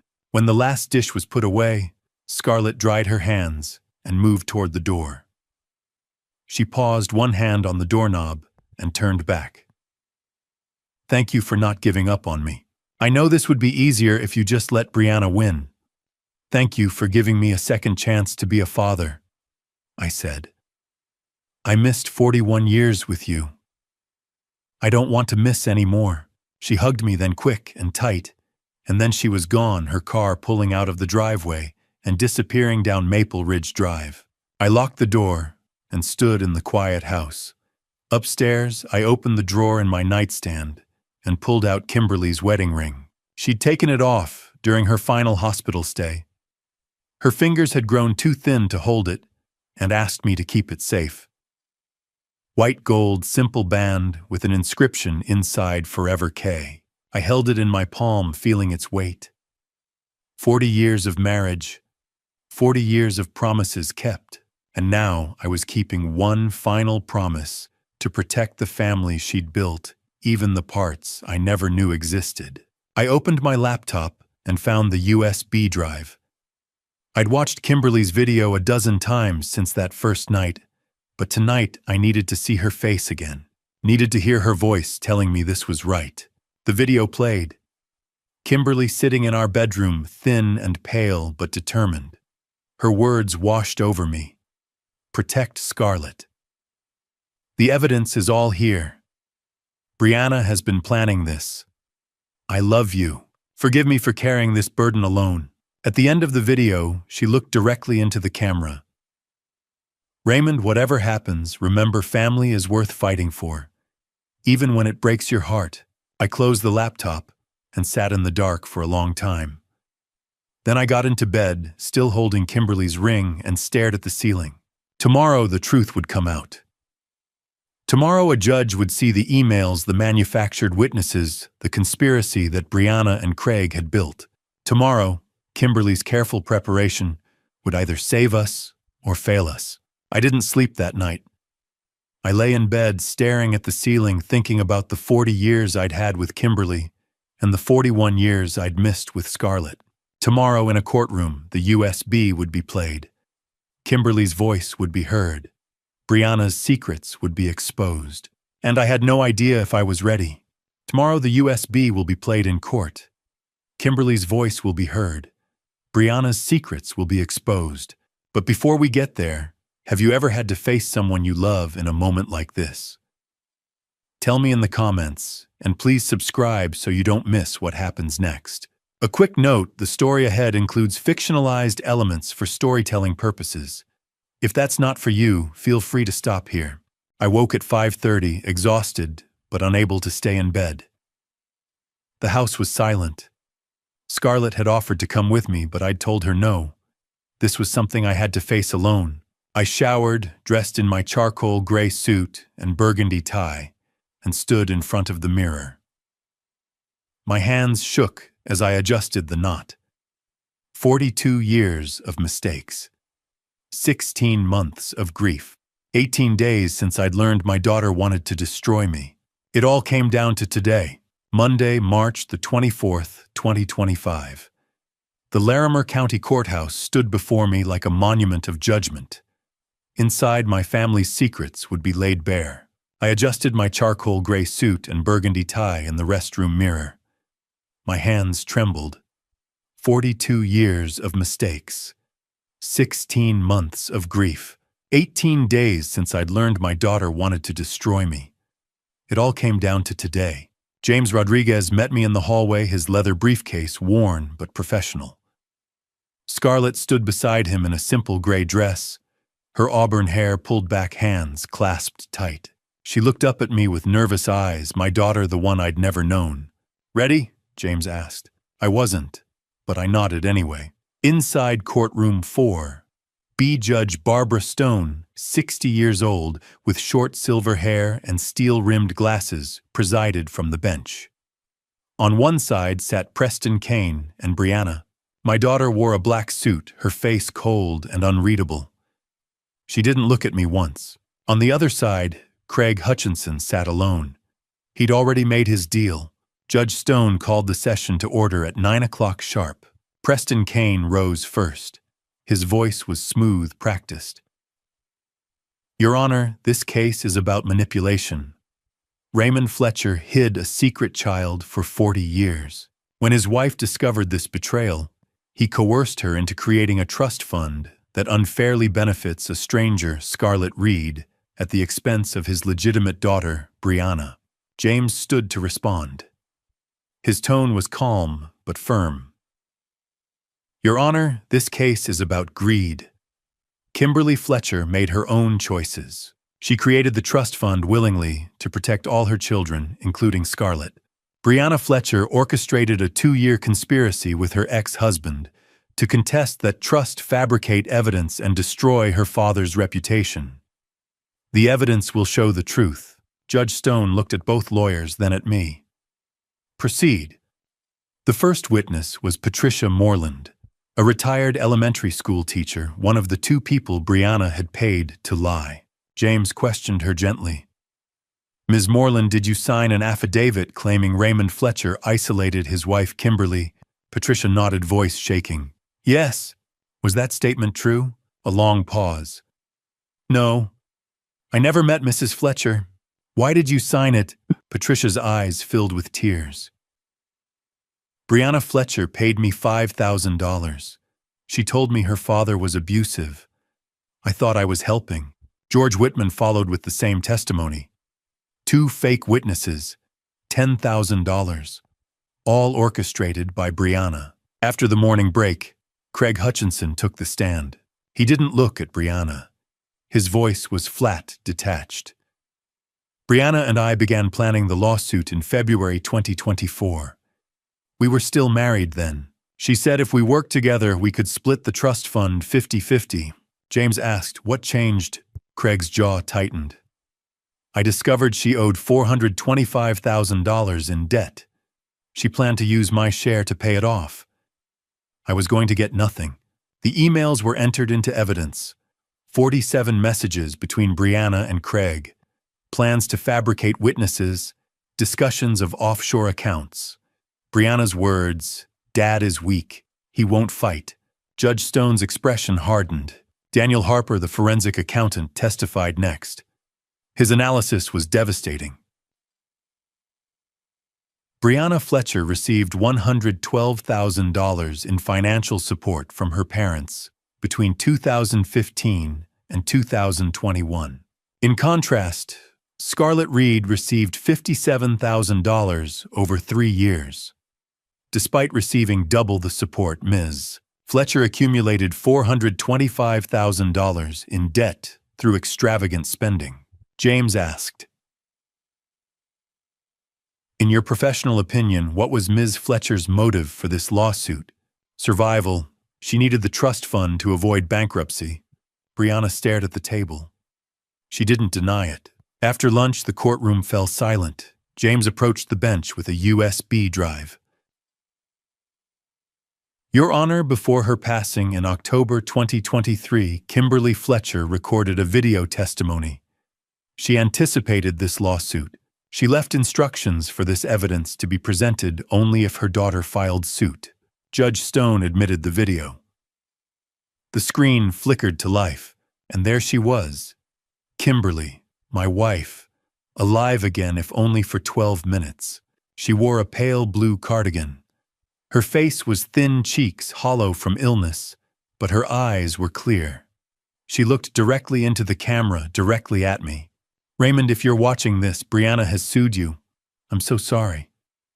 My throat tightened. Kimberly explained everything. How she'd discovered Scarlett in 2021. How she'd reached out, offered support. How Brianna had confronted her in October 2021, demanding she cut Scarlett off. How Kimberly had refused. Then came the medical details. Stage 2 lung cancer in December 2021. Successful treatment. Stage 3B recurrence in October 2022. The doctor's recommendation: aggressive chemotherapy costing $180,000. One insurance only covered standard treatment, Kimberly said on screen. The advanced option would have destroyed our savings. I chose quality time with Raymond over suffering. She paused, voice breaking. Raymond didn't know about Scarlett until after I confronted him. He is innocent. Brianna has been planning this lawsuit since I got sick. The evidence is all here. The video ended. The courtroom was silent. James played the audio next. Brianna's voice sharp and angry. "Why didn't you do chemo? You wasted all that money." Kimberly weak but steady. "I chose quality time with your father over suffering. You should have fought. Now there's nothing left for me." "Brianna, I'm dying. Please don't do this." "Then just let go already. Stop dragging this out." Brianna's face crumpled. Tears streamed down her cheeks, but she didn't move. Judge Stone removed her glasses. Her voice was quiet but firm. "I've heard enough. The plaintiff's case is dismissed. The trust fund will remain as written. Raymond Fletcher, $990,000. Brianna Fletcher reduced to 5% under the no contest clause, $82,500. Scarlett Reed, $247,500. She continued. Brianna Fletcher and Craig Hutchinson will pay penalties for fraud and conspiracy. Brianna, $65,000. Craig, $45,000. Preston Kane, $15,000 for failure to verify evidence. Legal fees of $78,000 will be paid by the plaintiffs. Judge Stone looked at Brianna. "Your mother loved you. She tried to protect you even from yourself. You repaid her with betrayal. This court is adjourned." Brianna stood sobbing and ran from the courtroom. Preston Kane followed. Scarlett whispered beside me, "It's over." I shook my head. "It's just beginning." Outside, reporters swarmed the courthouse steps. Cameras flashed. Voices shouted questions. I heard my name, Brianna's name, Kimberly's name, but I didn't hear victory. I heard the truth. I won the case, but I lost my daughter. Tuesday morning, James called me to finalize the legal aftermath. The courtroom battle was over, but the emotional one had just begun. I arrived at his office at 10 o'clock. Scarlett was already there, seated in one of the leather chairs by the window. She looked tired. So did I. James spread a stack of documents across his desk. Let's go through this step by step, he said. You need to understand what yesterday's ruling means. I nodded. My hands felt cold. James began with the trust fund distribution. Raymond, you receive 60% of the $1.65 million trust. That's $990,000. Scarlett receives 15%, $247,500. Brianna's share was reduced to 5% under the no contest clause. She gets $82,500. He paused, letting the numbers settle. Brianna lost $330,000 by contesting the trust. That's the difference between what she would have received 25% and what she'll actually get now. Scarlett's voice was quiet. She lost everything she fought for. Yes, James said. And that's not all. He turned the page. Brianna owes $65,000 in court costs and penalties. Craig Hutchinson owes $45,000, reduced from $80,000 because he cooperated. Preston Kane owes $15,000 for professional misconduct. Together, Brianna and Craig must pay $78,000 to cover your legal fees, Raymond. I stared at the paper. The numbers felt unreal. Total capital, I asked. Brianna will pay $143,000 in fines and fees. Plus, she loses $330,000 from the trust. That's nearly $500,000. James folded his hands. Raymond, you won completely. I didn't feel like I'd won anything. What about criminal charges? I asked. James's expression darkened. Brianna faces witness tampering and conspiracy to commit fraud. Craig faces conspiracy charges, but his cooperation will likely reduce the penalty. Both could face probation and community service. Prison is unlikely. These are white-collar offenses, and neither has a prior record. And Craig's daughter? Scarlett asked. Emma, James nodded. Craig has been granted temporary supervised custody of Emma pending a family court review in 6 months. His criminal record will be considered, but since he cooperated and the charges are non-violent, the court will likely allow him to retain custody under supervision. I thought of the 8-year-old girl I'd never met. Another child caught in this mess. What about Patricia Moreland and George Whitman? I asked. Perjury charges. Both will likely receive 2 years probation and $5,000 fines. Because they recanted and cooperated, the court was lenient. James closed the folder. The money will be transferred to your accounts within 30 days. After that, it's over. Scarlett looked down at her hands. I don't want the money. James raised an eyebrow. Scarlett, I mean it. Can I give it back? No, James said gently. Kimberly wanted you to have it. It's not negotiable. Scarlett's eyes filled with tears, but she didn't argue. I turned to James.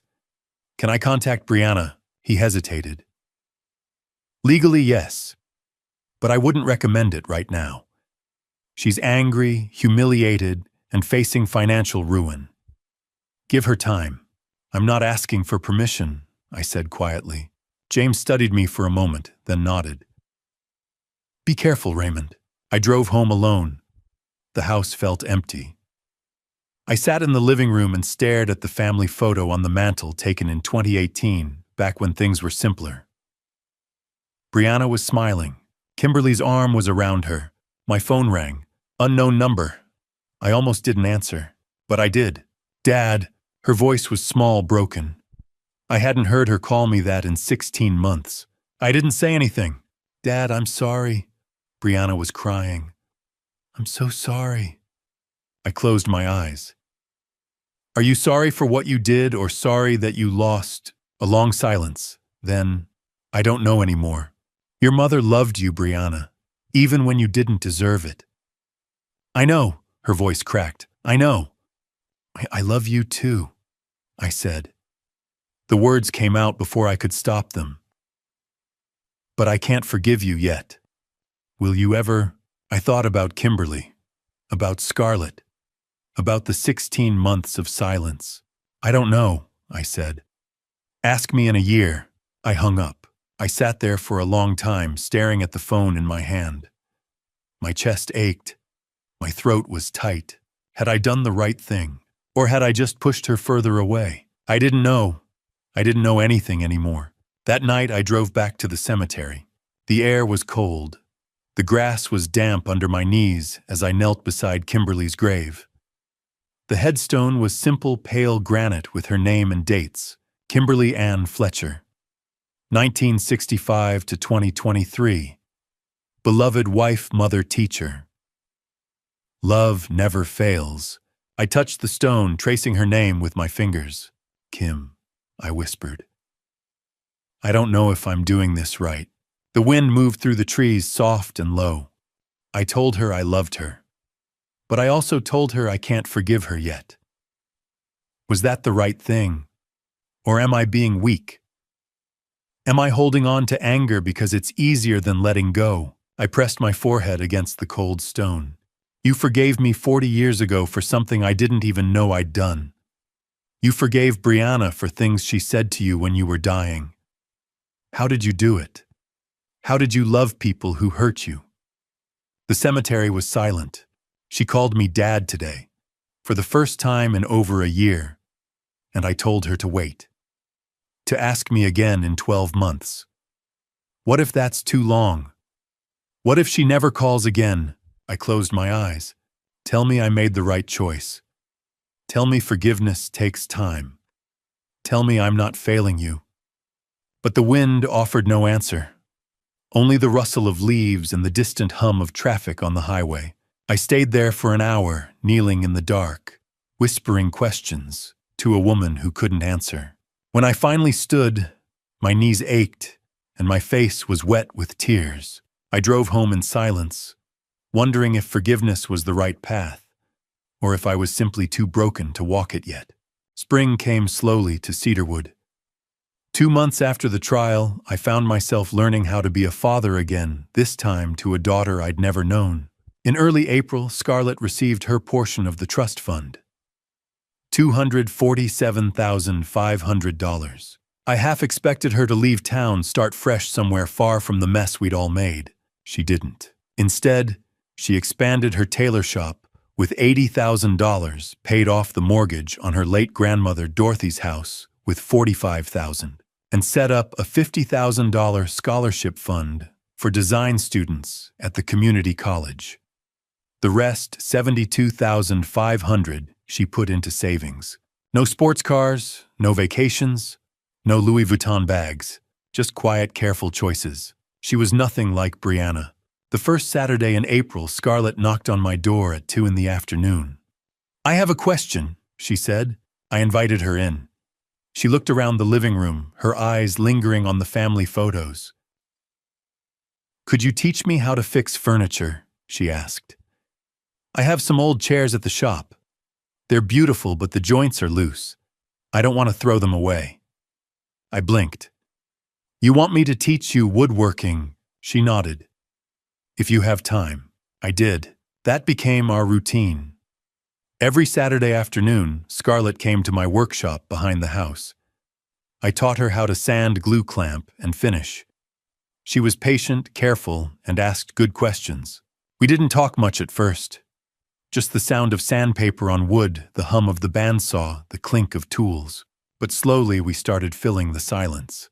She told me about her mother Gina, how Gina had loved music and used to sing while cooking, how she'd passed away in a car accident on I-25 when Scarlett was 18, how her grandmother Dorothy had raised her after that, teaching her to sew and never letting her feel unwanted.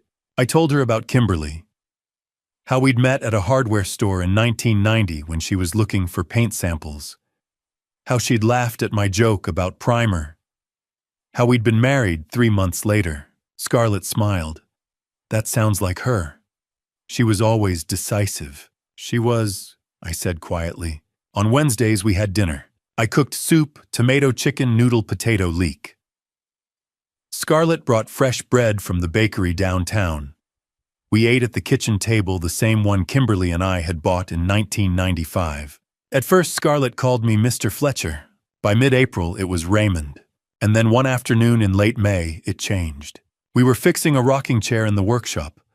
The seat needed recaning, but the frame was solid oak worth saving. Scarlett was holding the back rail steady, while I fitted a new support slat. She shifted her grip and asked, "Dad, can you hand me the screwdriver?" The word hung in the air.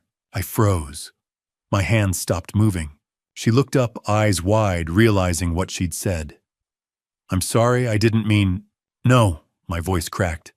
"No, it's okay." I reached for the screwdriver and handed it to her. My vision blurred. I turned away, pretending to search for sandpaper, but my throat was too tight to speak. She didn't say anything else, just took the screwdriver and went back to work. But when I looked at her a moment later, she was smiling. In late May, Scarlett invited me to the reopening of her shop. She'd spent 2 months renovating. The space was twice as large now, with new sewing machines, bolts of fabric arranged by color, and a bright display window facing Old Market Street. The sign above the door read, "Scarlett's Alterations and Custom Designs. Established 2019. Inside the walls were painted soft cream. There were framed photos near the counter, 3 of them. One was her grandmother Dorothy, standing in a garden smiling. One was her mother Gina Young, and laughing holding baby Scarlett. And one was Kimberly. It was a candid shot, probably taken at a school event. Kimberly was wearing a blue cardigan, her hair pulled back, smiling gently at the camera. Scarlett stood beside me looking at the photos. "I didn't know what else to do," she said quietly. "Dorothy raised me. Gina gave me life, but Kimberly gave me a family." She touched the frame holding Kimberly's picture. "Thank you," she whispered. "Thank you for giving me a family." I didn't trust myself to speak. I just nodded. Customers began arriving. Friends, neighbors, people from the community college. They admired the shop, congratulated Scarlett, ordered custom alterations. I stayed in the background watching. She moved through the room with ease, confident and warm. She greeted everyone by name. She laughed. She listened. And I realized, standing there in the corner, that she was so much like Kimberly. Patient, kind, strong in ways that didn't need to be loud. How had I missed 41 years with her? Later that evening, after the guests had left, Scarlett and I sat on the porch of my house. The sun was setting behind the mountains, painting the sky in shades of orange and pink. We didn't say much, just sat there listening to the crickets, watching the light fade. Finally, Scarlett spoke. "Do you ever hear from Brianna?" I looked at the horizon. The last sliver of sun disappeared behind the ridge.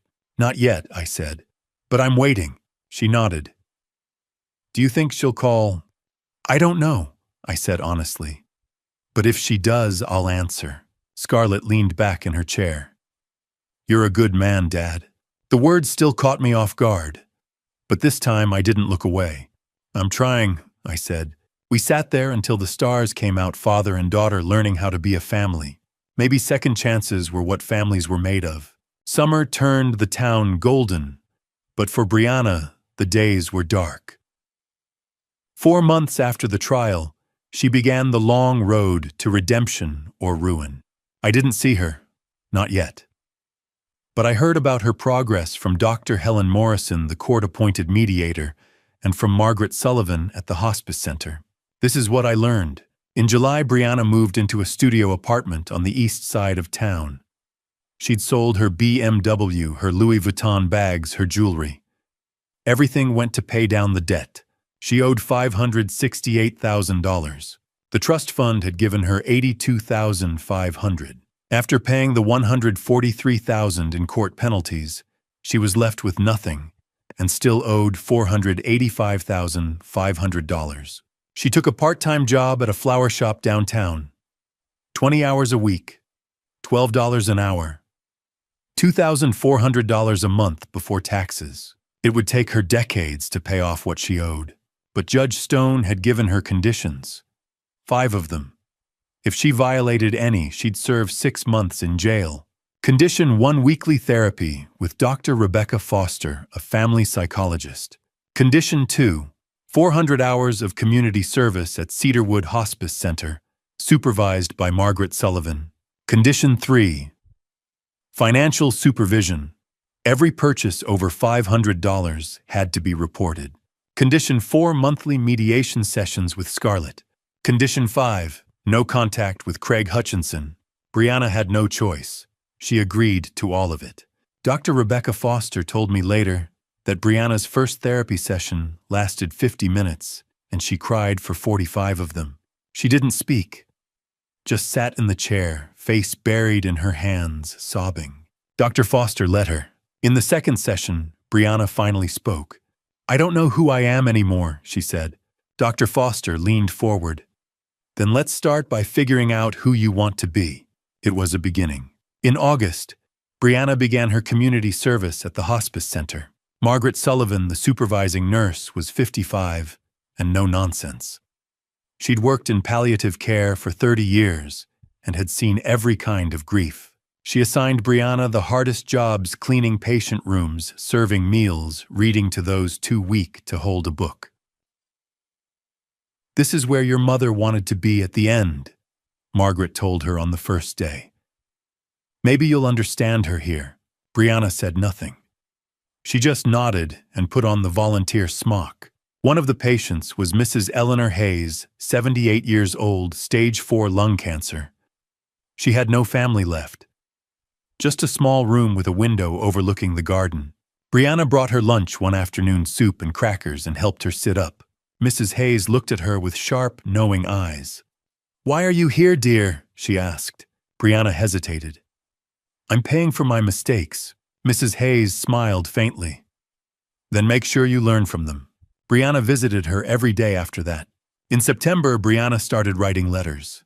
Not to me, not to Scarlett, to Kimberly. She kept them in a notebook Dr. Foster had given her. Handwritten. Private. Dr. Foster told me about one of them later with Brianna's permission. "Mom, I'm sorry. I didn't understand what you were protecting until it was too late. I thought Scarlett stole you from me, but I was the one who pushed everyone away. I don't know if I can fix this, but I'm trying." I didn't cry when I heard that, but I came close. The first mediation session between Brianna and Scarlett took place in mid-September. Dr. Helen Morrison facilitated.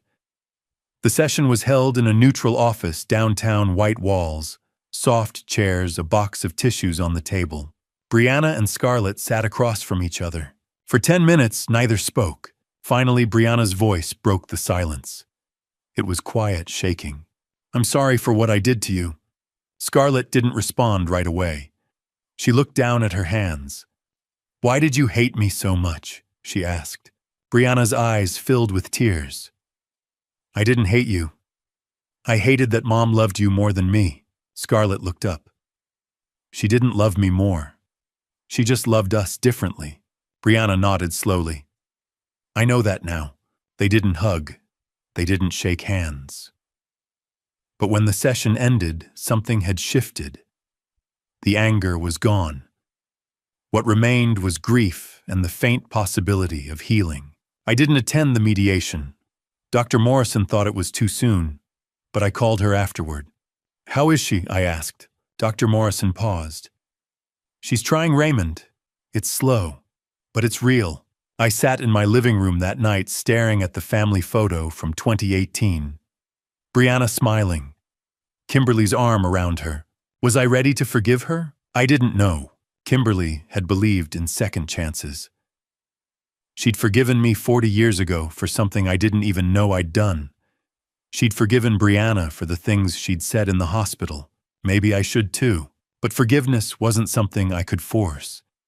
It had to come on its own, like spring after a long winter. Autumn arrived with cold winds and falling leaves. By the end of September, Brianna had completed 120 hours of community service. She'd attended 20 therapy sessions. She'd met with Scarlett twice. Margaret Sullivan called me one evening in early October. "Raymond, I thought you should know. Brianna is doing well. She's quiet, respectful, and kind to the patients. Mrs. Hayes asks for her every day." "Thank you for telling me," I said. Margaret hesitated. "Do you plan to see her?" "Not yet." "When?" I looked out the window at the October sky, gold and gray. "When I'm ready," I said. Margaret was silent for a moment. Then, "Don't wait too long, Raymond. Life is shorter than we think." I knew she was right. That night, I sat on the porch with a cup of coffee watching the stars come out. Scarlett had texted me earlier, "Brianna asked about you today." I told her, "You're not ready yet, but I think she's changing." I didn't reply. I didn't know what to say. Kimberly's voice echoed in my mind, soft and steady. Family is worth fighting for. But was forgiveness part of that fight? Or was it something else? Entirely. Something that required surrender instead of strength. Brianna had completed 120 hours of community service and attended 20 therapy sessions, but the hardest test was still ahead, facing me. Thanksgiving 2025 arrived cold and quiet. 8 months after the trial, I set the dining table for 3, the first family meal since Kimberly's death. I started cooking at 7 in the morning. Turkey, mashed potatoes, cranberry sauce. Kimberly's recipe, the one she'd used every year since 1991. I'd watched her make it dozens of times, but doing it alone felt different. Heavier. Scarlett arrived at 11. She brought an apple pie baked from her grandmother Dorothy's recipe. "I need help?" she asked, tying on an apron. "Always," I said. We worked side by side in the kitchen, peeling potatoes, stirring gravy, checking the turkey. We didn't talk much. We didn't need to. At 3 o'clock, Brianna arrived. She drove an old Honda Civic, faded blue paint and a dent in the rear bumper. Nothing like the BMW she'd owned before. She stepped out of the car wearing a simple gray sweater and jeans. No makeup. Hair pulled back in a ponytail. She looked younger somehow.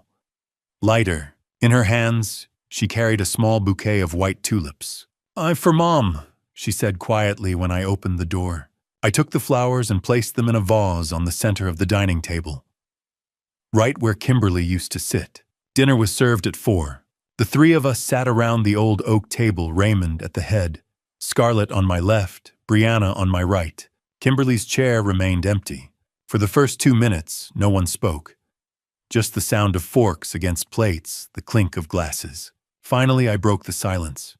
"How's the hospice work?" I asked Brianna. She looked up surprised. "It's hard, but I'm learning." Scarlett glanced at her. "What do you do there?" Brianna set down her fork. "I read to patients, clean rooms, listen to their stories." "That sounds meaningful," Scarlett said. Brianna nodded slowly. "It is. More meaningful than anything I did before." Another silence, but this one felt softer. Halfway through the meal, Brianna turned to Scarlett. "Can I ask about your shop?" she said. Scarlett hesitated, then nodded. "Sure. I saw it from the outside a few weeks ago. It looks beautiful." Scarlett's expression softened. "Thank you. I've been expanding. Custom designs mostly. Wedding dresses, formal wear." "That's amazing," Brianna said, and she meant it. Scarlett studied her for a moment. "Mom would be proud of you." Brianna's eyes filled with tears. "She'd be proud of you for trying to change." Brianna looked down at her plate. "I hope so."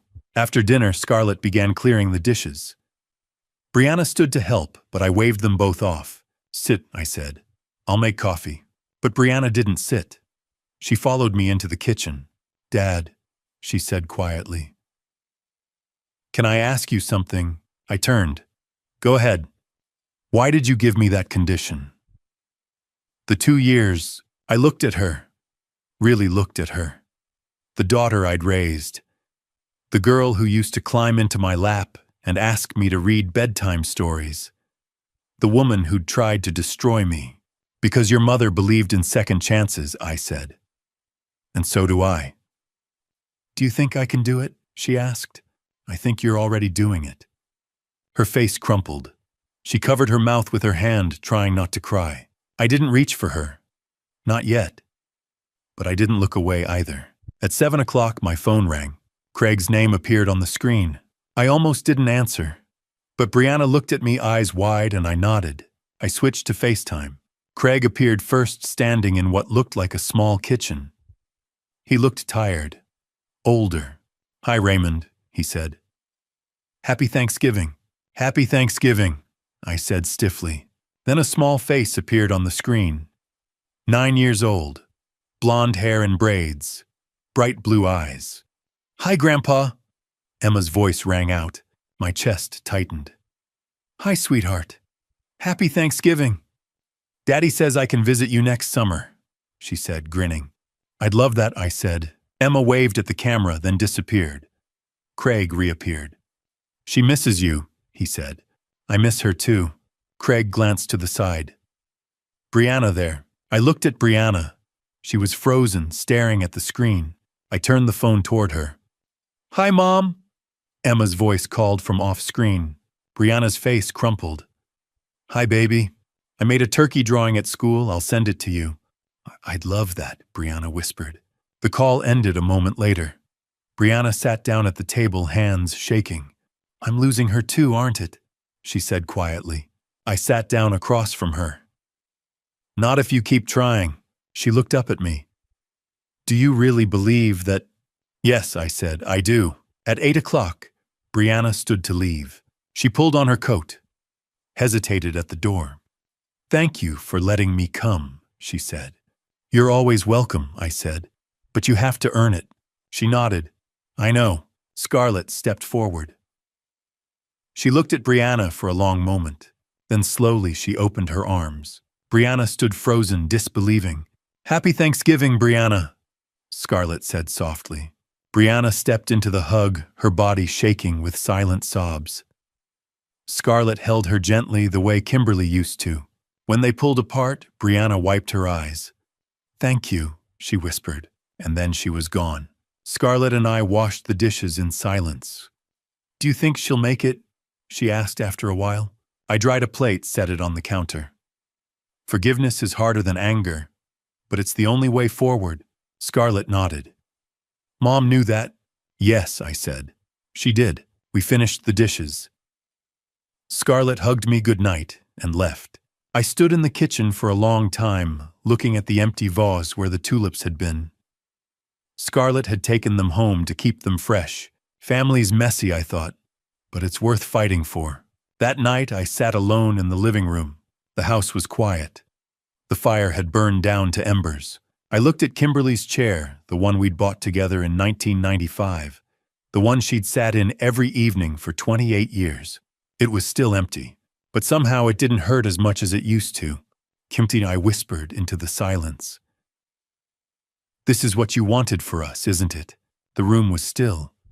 The clock on the mantel ticked softly, and for the first time in 27 months, I felt her answer in the silence. Yes. December 2025. 9 months after the trial. The cemetery was quiet on this cold Saturday morning with frost clinging to the headstones like lace. I stood before my wife's grave wearing a heavy gray coat, holding a bouquet of white roses. The headstone was simple pale granite. Kimberly Ann Fletcher, 1965 to 2023. Beloved wife, mother, teacher. Love never fails. I knelt and placed the flowers at the base of the stone. My fingers traced her name, the letters cold beneath my touch. The cemetery was empty. Just the wind through the bare trees, the distant call of a crow. Snow began to fall light and soft. I spoke quietly as if she could hear. Kim, it's been 27 months since you left. I finally understand what you were trying to tell me. I closed my eyes. You knew Brianna would sue. You knew I'd have to face our daughter in court. And you prepared everything to protect us, not just Scarlett, but all of us. My throat tightened, and I was angry at first. Angry that you carried this burden alone. Angry that you suffered in silence while I remained blind to everything. I opened my eyes and looked at the stone. But now I see what you were building, a bridge between two daughters who didn't know they needed each other. I told her about Brianna. She's completed 320 hours of community service at the hospice. She's been in therapy for 9 months. She sold everything she had to pay her debts. Last week she told me she finally understands why you helped Scarlett. She said Mom saw someone who needed love, and she gave it without conditions. I told her about Scarlett. Scarlett created a scholarship fund for single mothers studying design. She named it after you, the Kimberly Fletcher Memorial Scholarship. 5 women have received it so far. She calls me Dad now. Every time I hear it, I think of you and how you made this possible. The snow fell heavier. You weren't keeping secrets from me, Kim. You were protecting something I wasn't ready to understand, that family isn't about blood or money or perfection. It's about showing up when it's hard. It's about second chances. It's about loving people even when they break your heart. I stood slowly wiping my eyes with the back of my hand. Thank you for protecting us, even when I was too blind to see. Thank you for believing we could find our way back to each other. I placed my hand on the cold stone one last time. I love you, Kim. I always will. I stood there for another minute, then turned and walked back to my truck. I'll be back next week, I whispered. I promise. When I arrived home, the smell of chicken soup greeted me at the door. Scarlett stood at the stove, her hair pulled back in a ponytail, wearing a blue sweater. She turned and smiled. I thought you might need company today, I smiled back. You know me too well. We hugged a quick, easy embrace, the kind fathers and daughters share. How was it? She asked. Peaceful, I said. For the first time in a long time. At noon, the doorbell rang. Brianna stood on the porch wearing a simple brown coat, holding a small package wrapped in brown paper. Hi, Dad. Hi, Scarlett, she said. Come in, I said. It's cold. The 3 of us sat in the living room by the fireplace. Brianna handed me the package. I found this last week when I was cleaning out Mom's storage unit. There's a note with your name on it. I unwrapped the paper carefully. Inside was a gold pocket watch. I stared at it, stunned. It was my grandfather's watch. He'd given it to me when I turned 18.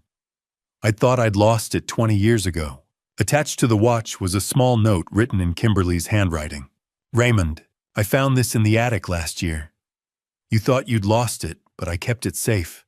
Give this to yourself when you're ready to forgive not me, not Brianna, but yourself. You were a good man who made one mistake 42 years ago. It's time to let it go. All my love, Kay. I opened the watch. Inside the lid, freshly engraved, were the words, Time heals, love endures. Kay. The watch was still running. Kimberly had wound it before she passed. My hands shook. For 5 minutes, none of us spoke. The fire crackled. Snow fell outside the window. I looked at my 2 daughters sitting across from each other. Your mother spent her last months making sure we'd find our way back to each other, I said. She knew this day would come. Brianna's voice was quiet. Do you think she'd forgive me for what I did? She already did, I said, long before you ever asked. Scarlett nodded. She forgave all of us. That's who she was.